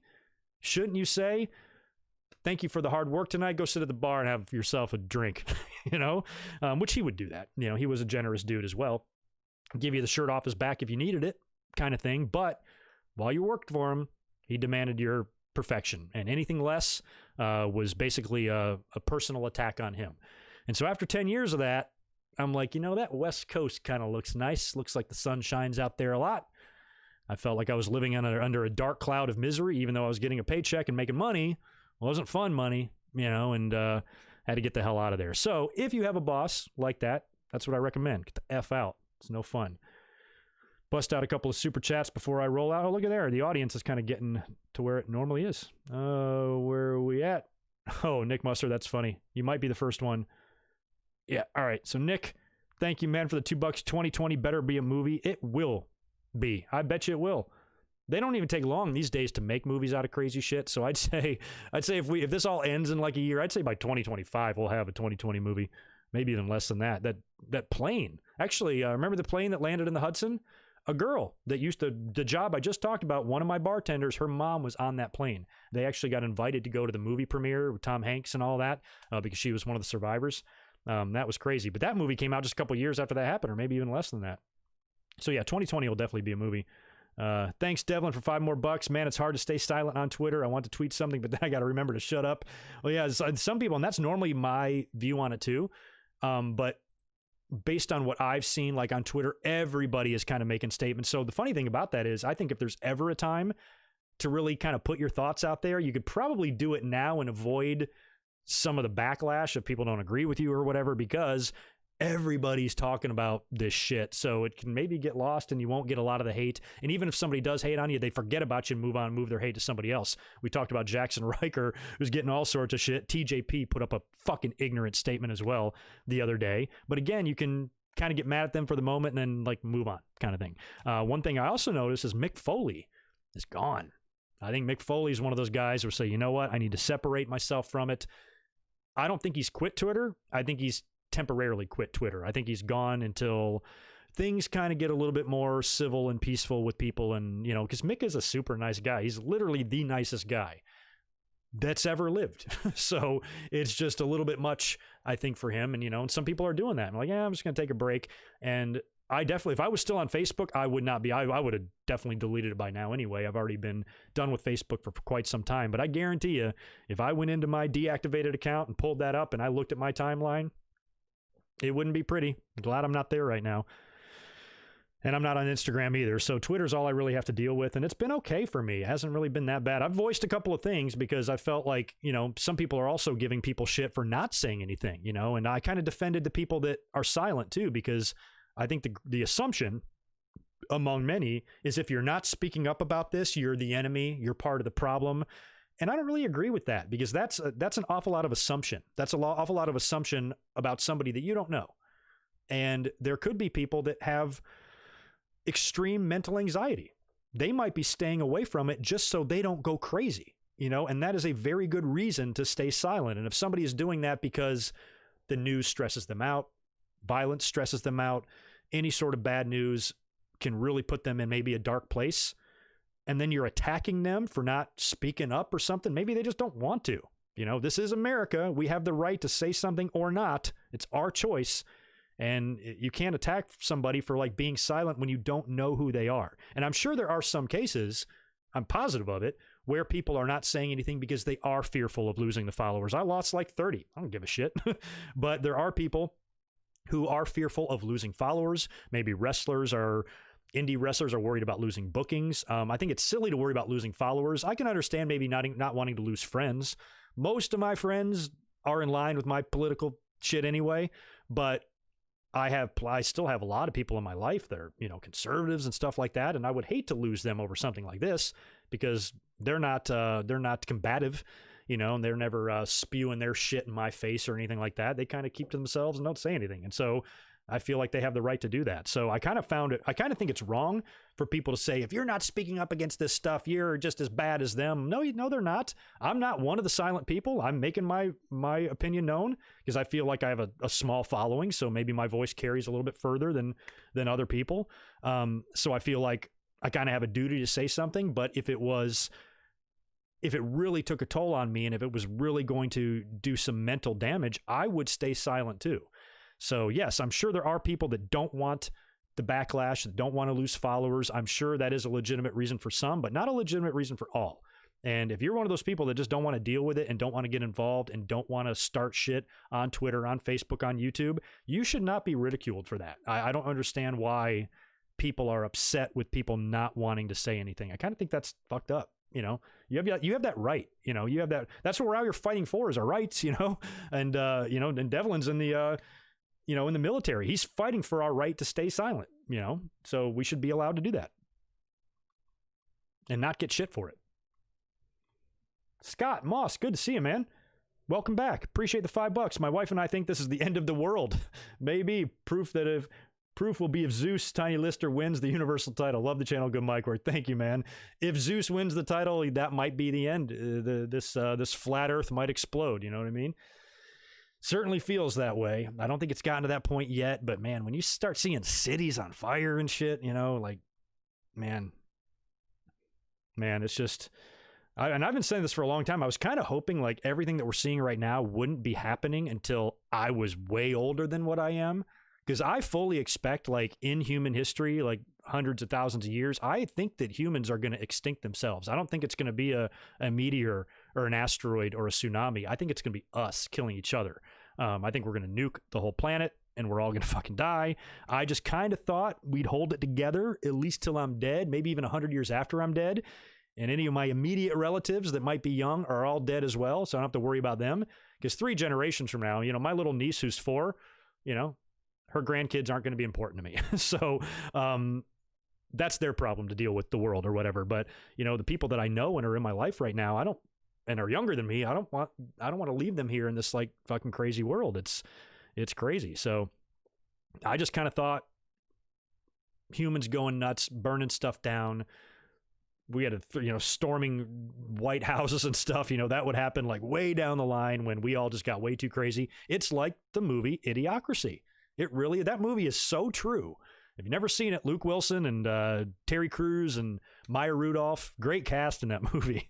And it's meant to be a spoof. It was actually kind of a little political statement against George Bush, to be honest, because he was kind of viewed as a dumbass, back then. But man, I'll tell you what, I'd have that little dumb Texan, I'd kiss him on the mouth if he was president today. I'd give anything to have him back. And we all thought he was pretty dumb back in the day. But the movie basically depicts what's going to happen to us in 500 years, how crazy shit's going to get, and how it's going to snowball and it's going to be anarchy and just chaos everywhere. And I think that's probably likely. I just kind of thought it was like 500 years away, not 5 years away. So we'll see. Let's all stay alive. I want to continue doing YouTube. It's fun. I don't want to leave you guys. Best movie president was Tiny Lister a movie president? I don't even remember that. Terry Crews, for sure. Macho Camacho Mountain Dew, whatever his name was, is definitely the best movie president.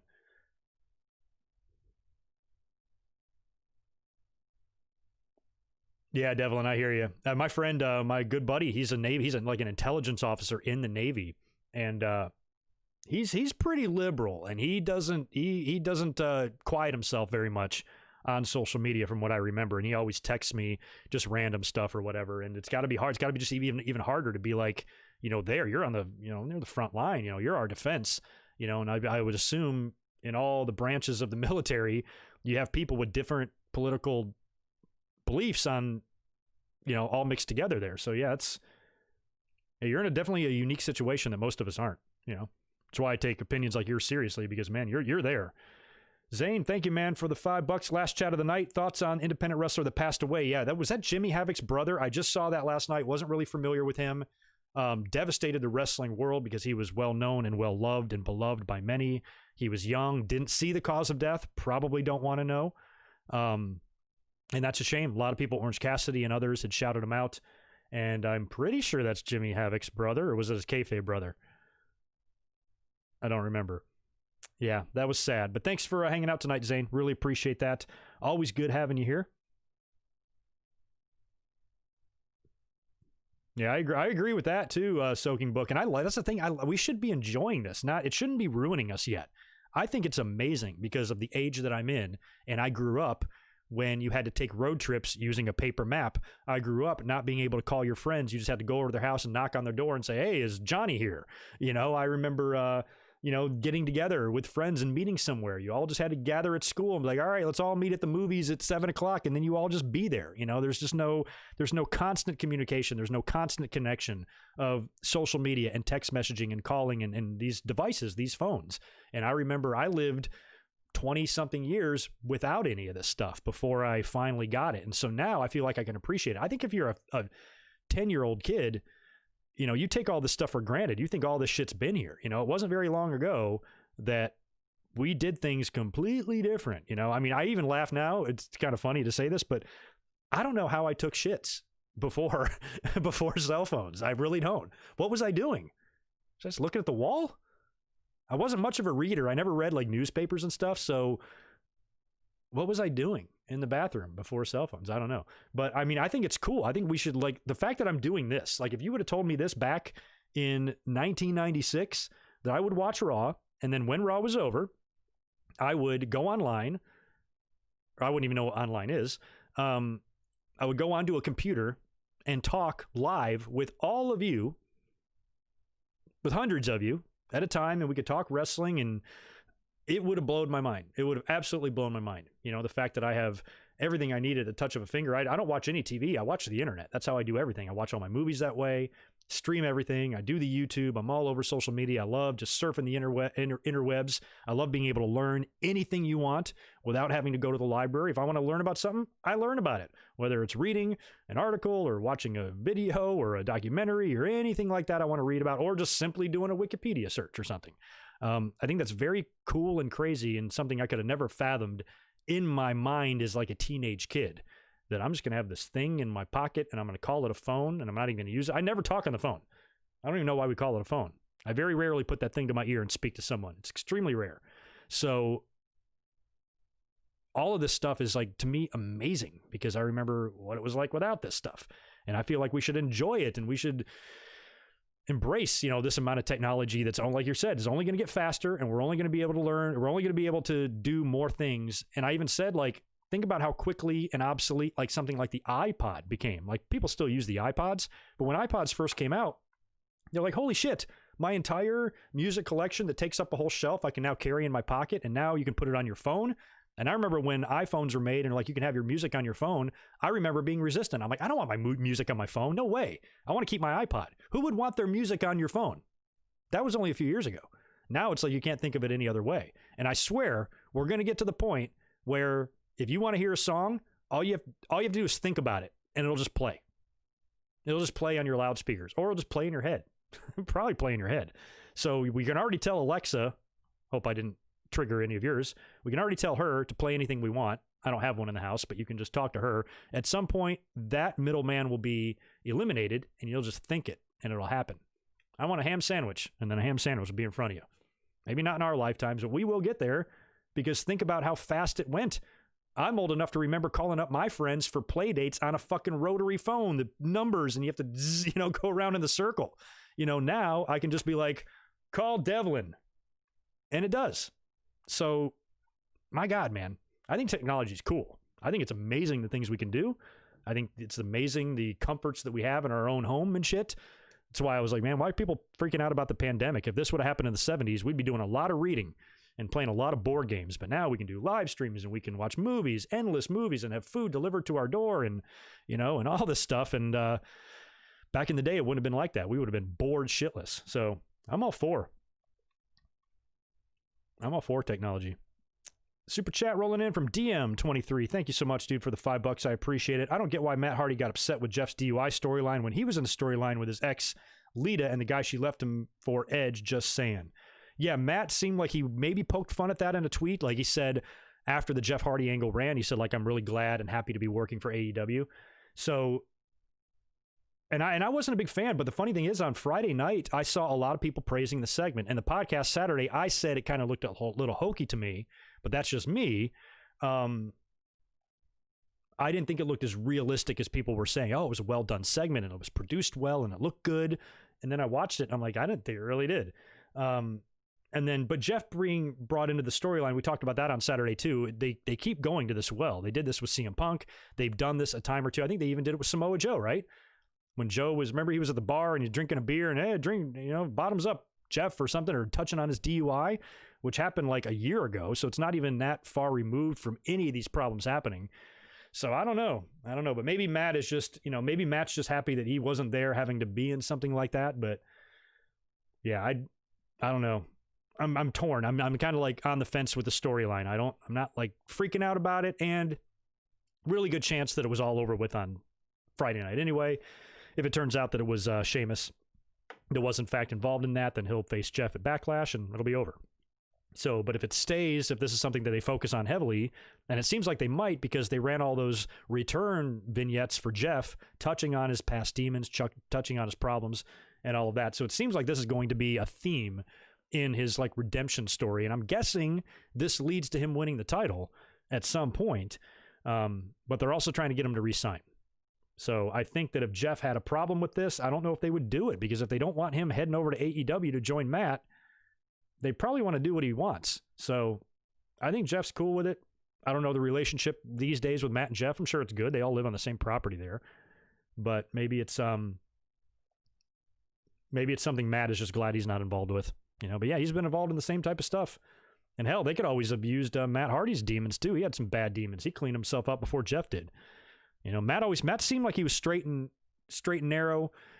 at first, Jeff kind of seemed like the one that got in trouble most at first, and then Matt picked it up on the back end and got all fucked up. And then he married Rebby, and she didn't take any of that shit. Rebby's crazy, and I don't agree with everything that Rebby says. Sometimes I'm like, damn, I cannot believe she said that. It's kind of offensive. But at the same time, without her, I don't know if Matt Hardy'd be alive. I really think she DDP'd his ass. She did, and like her or not, agree with some of the harsh language she uses sometimes. We might have her to thank for Matt being alive to this day. So good on you, Rebby. Sometimes it just takes a good woman to set you straight,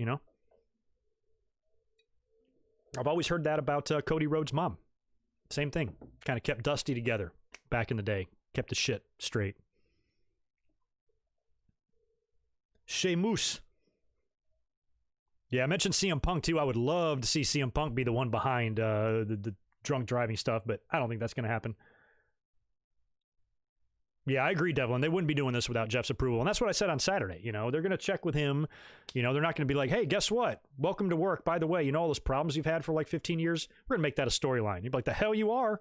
Kind of thing. So, yeah, he's on board with this. And if he is, and I've always said that about like touchy angles, and I'm like, we have our opinions. Maybe it makes me a little bit uncomfortable. Yes, I have a cousin that was hit and killed by a drunk driver. I've had friends, kids that have had the same type of thing. And if people like that watch it, maybe not offends them, but maybe it's like, it's not something they want to think about, opening up those old wounds again, and having to be reminded of that. And so that's kind of why I'm like, if it was me, I wouldn't do that, but they did. And if Jeff's okay with it, just like all the other kind of touchy angles, in my mind, if the talent has no problem with it, kind of who am I to say type of thing. So, they're the ones you have to think about. It might be uncomfortable or awkward or unpleasant for them. So they're the ones we should worry about. And if they're okay with it, then you know what? I guess I am too. But that doesn't mean that, it can't, it can't bring up some reminders to people that might have dealt with, I said this on Saturday, every single one of us knows somebody attached to a drunk driving situation, DUI, hit and run, car accident, death, anything like that. Even if it's a friend with a problem, I got friends back home. We have 3 DUIs. I've never had one somehow. I don't know how I've avoided that. I've definitely driven my car after a couple of beers, but in my 40s, I've never had a DUI. And I have some friends that have had like 3 of these bitches. And I'm like, man, it's a good thing that that's all you had. You didn't crash into something or you didn't, end someone's life. And I just don't know if that's the type of thing you want to be putting on Fox. That's all. But you're right. Jeff's cool. I'm cool. Not really a movie buff. I mean, I like movies, but I've missed out on so many movies. I've watched a lot lately, but my favorites, I'd probably go Pulp Fiction, Back to the Future, Almost Famous, Karate Kid, Dumb and Dumber, shit like that. I like a lot of the classics. I don't know, Vontae. I don't know if Punk's coming back or not. I still say yes one day. I mean, how can you ever turn away that payday? There's a WrestleMania match waiting there for him at some point, maybe even here in LA next year. I don't know. But I won't believe it till I see it, kind of thing. No, Mike, Rey didn't retire. It was really weird. We were all expecting that thing, and they kind of drug it out. He wasn't even on the show. Seth tried to come out and retire for him at the opening of the show, led to a match against Alistair Black later on. Rey did an on-camera via satellite interview. Dominic interrupted. They kind of laid the groundwork for Dominic getting involved there. He vowed revenge on Seth, said like eye for an eye or whatever. So Rey said his eye's healing, doesn't know what the future holds, might get an infection. If he does, his career's over.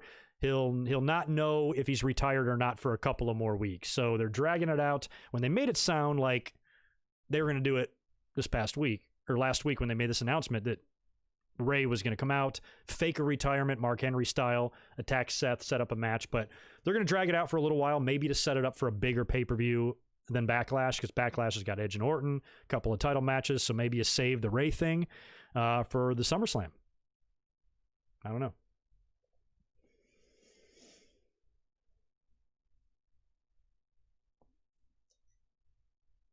Devlin, Batman and Robin is the best movie ever. I only saw the first couple of Batmans. I never saw the Val Kilmer versions, and I didn't see any of the modern versions either. Never even saw the Joker or what is it? Dark Knight, the Heath Ledger. Never even saw that. But I saw the first one. I loved it. I had the tape. I had the cassette tape soundtrack with Prince doing the song to the original Batman in '89 with Kim Basinger and Michael Keaton and Jack Nicholson. And I think in the second one, that's when they did like Danny DeVito and stuff. And I think Batman and Robin was like really cheesy. That's the one with like Schwarzenegger and stuff, right? Yeah, that one I think was pretty bad. Because the Batman movie in like '89, that was also like Tim Burton, had a very Tim Burton feel to it. Maybe even the first two were Tim Burton. But I don't think Batman and Robin was, which is why it looked and felt so different. So yeah, that movie sucked. And Howard the Duck, I kind of grew up with that movie. I remember when that came in. Leah Thompson, she was a snack back in the day. Another Back to the Future girl, she was in that. I saw Air Force One. Harrison Ford, that's the president we need. We need Harrison Ford on Air Force One. If that guy was in charge right now, I'd feel safe as shit because he was a badass. He was kicking ass and beating up the terrorists and shit. That was awesome. That was awesome. But yeah, unfortunately, I'm not a movie guy. I've missed so many movies. There's so many movies I have not seen. My girlfriend has helped me catch up on a couple. This past summer, I watched both of the Deadpools. I've watched both of the Horrible Bosses. A couple of old movies I knocked out that I never saw, like Groundhog Day. Never saw Wolf of Wall Street. Was able to see that finally because that one really interested me. And I even mentioned not long ago on Twitter a movie that I really want to see that I've watched a lot of clips of that just looks interesting as shit and I somehow missed 10 years ago was Moneyball with Jonah Hill, Brad Pitt, Philip Seymour Hoffman chronicling the A's, kind of changing the way baseball teams are managed and operated and stuff. And it's, even if you're not a baseball fan, I think you can watch that movie and really enjoy it from what I've seen. So that's like first on my list. Next time I sit my ass down on the couch and I don't have anything to do for 2 hours, I'm putting that movie in and watching it. So I'm not really the guy to talk movies because I mean, I've seen a lot of the classics and a lot of the 80s and 90s movies, but anything modern times, I've kind of dedicated most of my time to the YouTube channel, to be honest. Yeah, and I've never seen Toy Story. Never saw it. I've seen the Raiders movies. I liked the Indiana Jones movies. I liked Crusades. I liked The Last Crusade a lot. I remember liking that. And actually, the Raiders of the Lost Ark, I got a video of this back when I was a kid. I was like a teenager, and my grandparents took the entire family down to Disney World. We went on like a 4-day Disney trip. Then we went on a cruise for like 4 days, and then we came back and stayed like 2 days in a different resort. And there was 15 of us in total, 17 if you include my grandparents, and they paid for all of us to go down there, aunts, uncles, all my cousins, and they just want us to like have a fucking good time together. I was probably like 14 or something. So we go to one of the Disney things, and they had an Indiana Jones thing. And it might be Raiders of the Lost Ark, but the movie with the big ball that rolls down there, they had that set all done. And so we were going to go watch like the Indiana Jones show. Well, they get on the microphone and they have to pick like people from the audience. And they're like, we need some volunteers. And my dad screams, like, Rah! He just screams at the top of his lungs. And they're like, that guy. And they call that guy. He comes down. He's on the stage with them. I got the whole thing on video. And they come down and he's going to be a part of this. So they take him, they whisk him to the back to the dressing room. They put him in a fucking costume and he's going to be out there. And they told him what to do. And they had the big ball rolling down. The guy had to chase that. And he had some sort of little part in it or whatever. But that's my one biggest memory of Indiana Jones was my dad being a part of it must have been Universal Studios, or I don't know what was down there in Orlando in 1990. It was 1992 when this happened, or 91, one of those years. Fun ass time though. Porky's was actually one of the first movies I ever saw that like had nudity in it. Probably Porky's or Fast Times at Ridgemont High, Animal House, and probably Revenge of the Nerds. Like as a kid, like growing up, boobies. Oh my God, boobies, guys. Look. Gotta love them boobies. I love how it takes like 2 hours for me to finally get a normal audience in here. Where were y'all before? Never saw Con Air. Nicolas Cage, right? Yeah, I've seen Scarface, probably most of it. I don't like the Scarface movie. Just don't. It's not a favorite of mine. It's a classic. Everybody loves it. When I was like in college and shit, every person I know had a Scarface poster on their wall. It was like the thing to do. Where my Pulp Fiction has been hanging literally since 1994. Since the year the movie came out, I got that poster and it's been hanging either in my bedroom wall or an apartment or a house somewhere literally for 26 years. I've always had that one hanging up.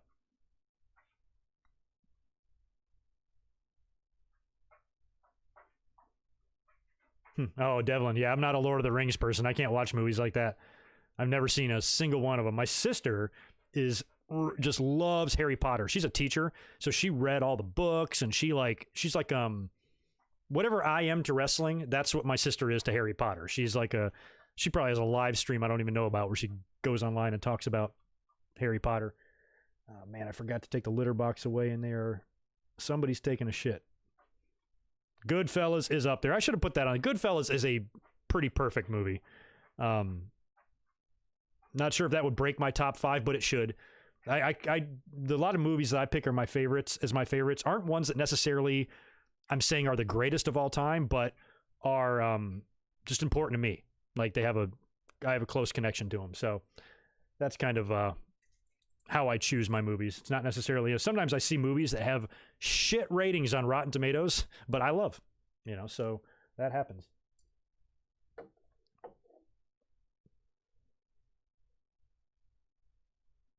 How have we not had an Indiana Jones character in wrestling? Who's been the closest? Outback Jack? No. We haven't had anybody like that? Like some Billy the Kid type of guy or something? How have we avoided that all these years? Oh, man, I got both of my cats fucking around. Looks like they want to eat. I might have to get out of here soon. Now they're... Hey, stop it. Now they're fighting.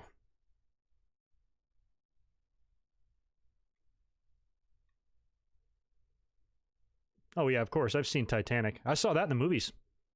On a date. Went to Titanic, 1997. I remember liking it. I remember thinking it was a damn good movie. Still holds up. The ending was shocking. I had no idea that boat was going to sink. Oh, that reminds me. It might still be up. That just reminds me now. You guys have to look something up on YouTube. It's literally like a 15-year-old clip. Look up, not now, but just look up Titanic in 5 seconds. That's the name of the thing or whatever. And it's just a super old little YouTube video. It's literally like 10 seconds long. And the whole video is the scene where the captain or whatever goes, "This ship can't sink." And so it goes, "Titanic in 5 seconds." And he goes, "This ship can't sink." And before he even finishes the word sink, you see the ship go underwater, and it has a little bloop sound effect. He goes, "Bloop." "This ship can't sink." Bloop. And that's the end. And then the Celine Dion song plays at the end. Hysterical. I don't know why I thought of that, but that was good stuff. Titanic in 5 seconds. Look it up. Deshaun Robinson, good to see you, man. Thank you so much for the $5. I appreciate that. I don't know why, but this Rey Mysterio retirement angle reminds me of Shawn Michaels. Yeah, it does kind of. Retirement angle in 2008 with Jericho. It is similar. It's not as close as a rehash of that as the Austin and Tyson rehashes going on in AEW with Jericho and Tyson, but it is pretty close. It involves an eye. It involves a family member. It involves a potential retirement and could wind up having something major happen at SummerSlam, which also happened with Shawn and Jericho, and that's when Shawn blasted poor Rebecca in the schnoz, or in the eye. Yeah, it is very similar. We'll have to see how it plays out. I think it could be similar to where, Shawn's wife went down, so maybe Dominic could go down, but he's already gotten his ass kicked by Brock and stuff a couple of times, so I would like to see Dominic turn. I would like to see him join up with Seth Rollins. What does Marcellus Wallace look like? Does he look like a bitch? They took it down. It got taken down off of YouTube, but somebody had taken the Pulp Fiction movie and put it in chronological order, which I thought was really cool. It's a completely different way to watch the movie because it jumps all over the place. So doing that was pretty cool.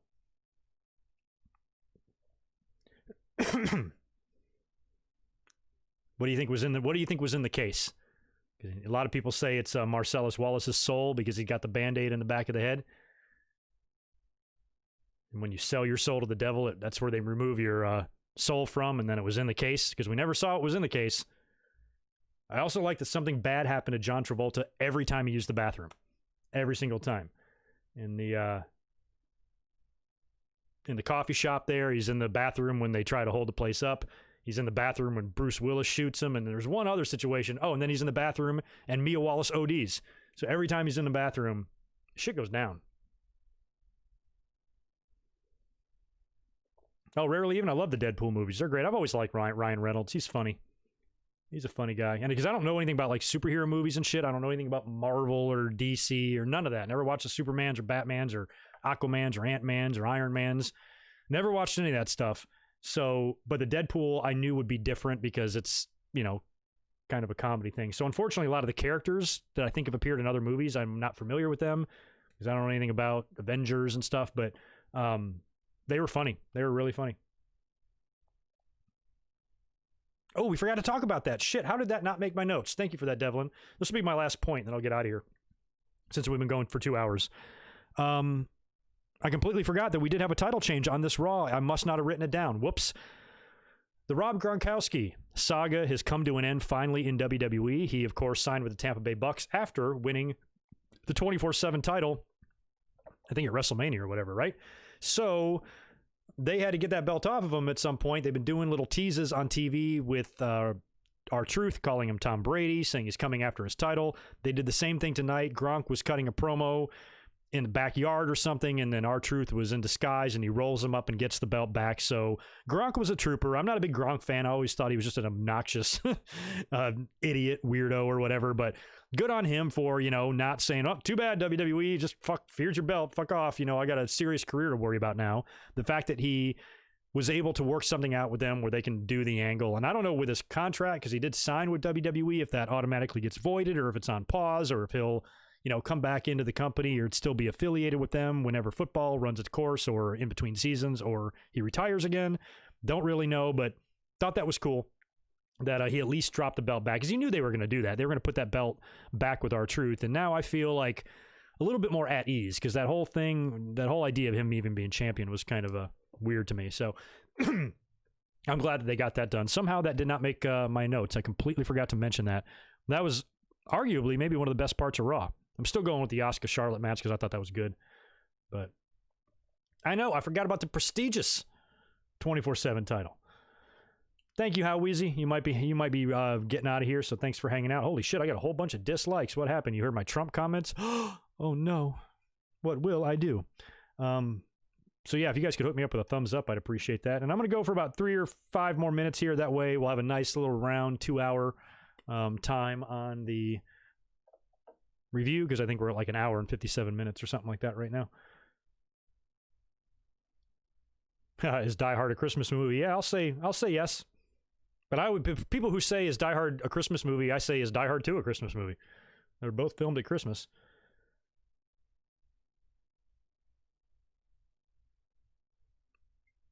There's a lot of, like I consider Trading Places a Christmas movie, but you wouldn't really know it, you know? Some of it is set at Christmas time and shit, so it has a case. What is the phrase? Pineapple is not a Christmas movie, and Bruce Willis does not belong on pizza. Don't ever forget that. I don't know. I'm glad they didn't trash the 24/7 title.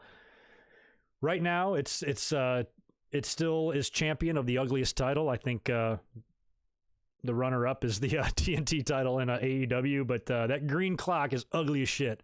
I'd be fine if they got rid of it or whatever, but I'm at least glad they reconciled the Gronk thing and he passed the belt back. He did a job. Good for Gronk.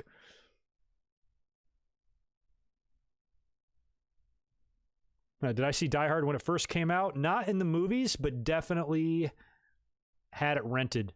Remember renting it? I remember back in the day, because I lived in a little subdivision, like a neighborhood where all my friends that I went to school with, we all lived around each other. You know, I had, let me see, 1, 2, 3, 4, 5, 6. I had like 9 kids within a football field's distance of my house. All of our houses were encompassed, within just, 50 or 100 yards. We were all so close to each other. So a lot of times we would have like these big, one house would host like a big, not party, but when you're teenagers or you're young, 10, 11, 12, 13 years old, you have like sleepovers, you have friends over and shit. So sometimes I have my buddies from around the neighborhood. We'd hang out at my house or something. And my bedroom was sweet. I had a loft over the garage, so it's kind of segregated from the rest of the house. We'd go up there and rent movies and watch them and stuff. And I think that's where I saw Die Hard for the first time, was up there. And then it used to replay on HBO all the time. All the time. Otis reminding me of a combination of Jack Black and Chris Farley? Yeah, maybe. Otis. At least he's having a good 2020. I mean, the entire world is having the shittiest 2020 ever. Otis is having the best. Loved that segment on Friday. Hysterical stuff with the Fast Times deal and all that. Really funny. I did see No Holds Barred in the theater. I didn't go with friends for some. I must not have been able to find somebody to go with or something, because I didn't have none of my friends in North Carolina. My Michigan friends, I had some wrestling fans, but my friends growing up as a child in North Carolina weren't wrestling fans, except for my buddy Daniel, who I didn't really live near. But my kids in my neighborhood really weren't wrestling fans. They didn't give a shit. They knew I watched it. Sometimes they watched it with me, but they didn't care. So that must have been the reason why nobody was with me. I went with my little sister. She's 4 years younger than me. And I remember my mom dropped us off or something. I think she was like, you guys go watch a movie. Because I was like 12 or 13 or something. She was, you guys go watch the movie and I'm going to go do some shopping. And then she came by and picked us up. So I saw No Holds Barred in the movie theater, which I think was PG. So I don't know how the little one got in, but she did. She sat right next to me.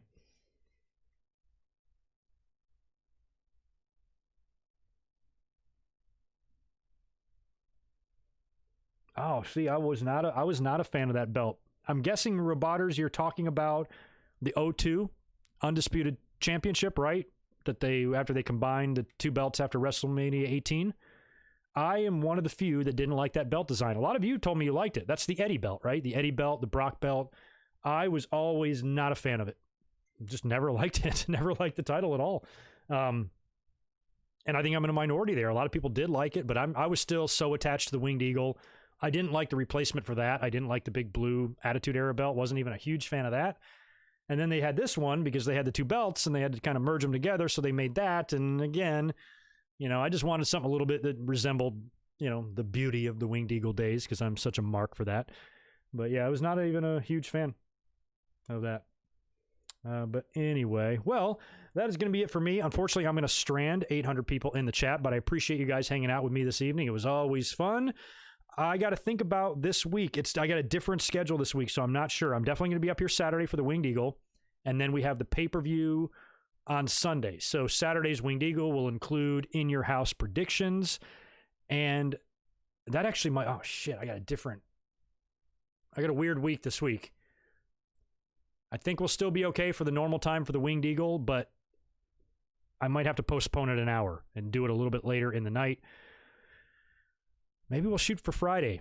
I got to think about my schedule this week, guys. I should have had this in my head. Saturday is weird because I'm working. I took Sunday off to be home for the pay-per-view. So I need to get some predictions up. We might do an early podcast on Friday. I'm not sure. And my Wednesday is still up in the air too. I might go into work. I might not. If I don't, maybe I'll do a stream after Dynamite. That might be what I have to do. Maybe on Wednesday, for fun, I'll come up and we'll stream and we'll talk about Dynamite and NXT. And then Saturday, a little bit, like maybe an hour later than I normally do, I'll come up here and only predict In Your House. And maybe touch on some news. And that'll be it. And then after In Your House on Sunday, I'll have a full review. That might be what I do. So you might see me again on Wednesday. Make sure you follow me on Twitter, because that's where I make a lot of these announcements, and subscribe, and I'll throw something up in the YouTube post section as well about that once I find out for sure. A couple different random things are up in the air, so we'll have to see. But that might have to be the plan. You might get me Wednesday, Saturday, and Sunday this week, and Monday. Which means, again, this is going to be the fourth consecutive weekend that you've had me all 3 days, Saturday, Sunday, Monday, live streams, which is kind of cool. So anyway, keep that in mind. I got to figure shit out and kind of get back to you guys on that. But thank you so much for hanging out tonight. Always a lot of fun. Leave me all your thoughts, comments, and issues about Raw in the comments below. And I will likely talk to you guys on Wednesday. If I don't, I'll see you Saturday. Be cool. Peace.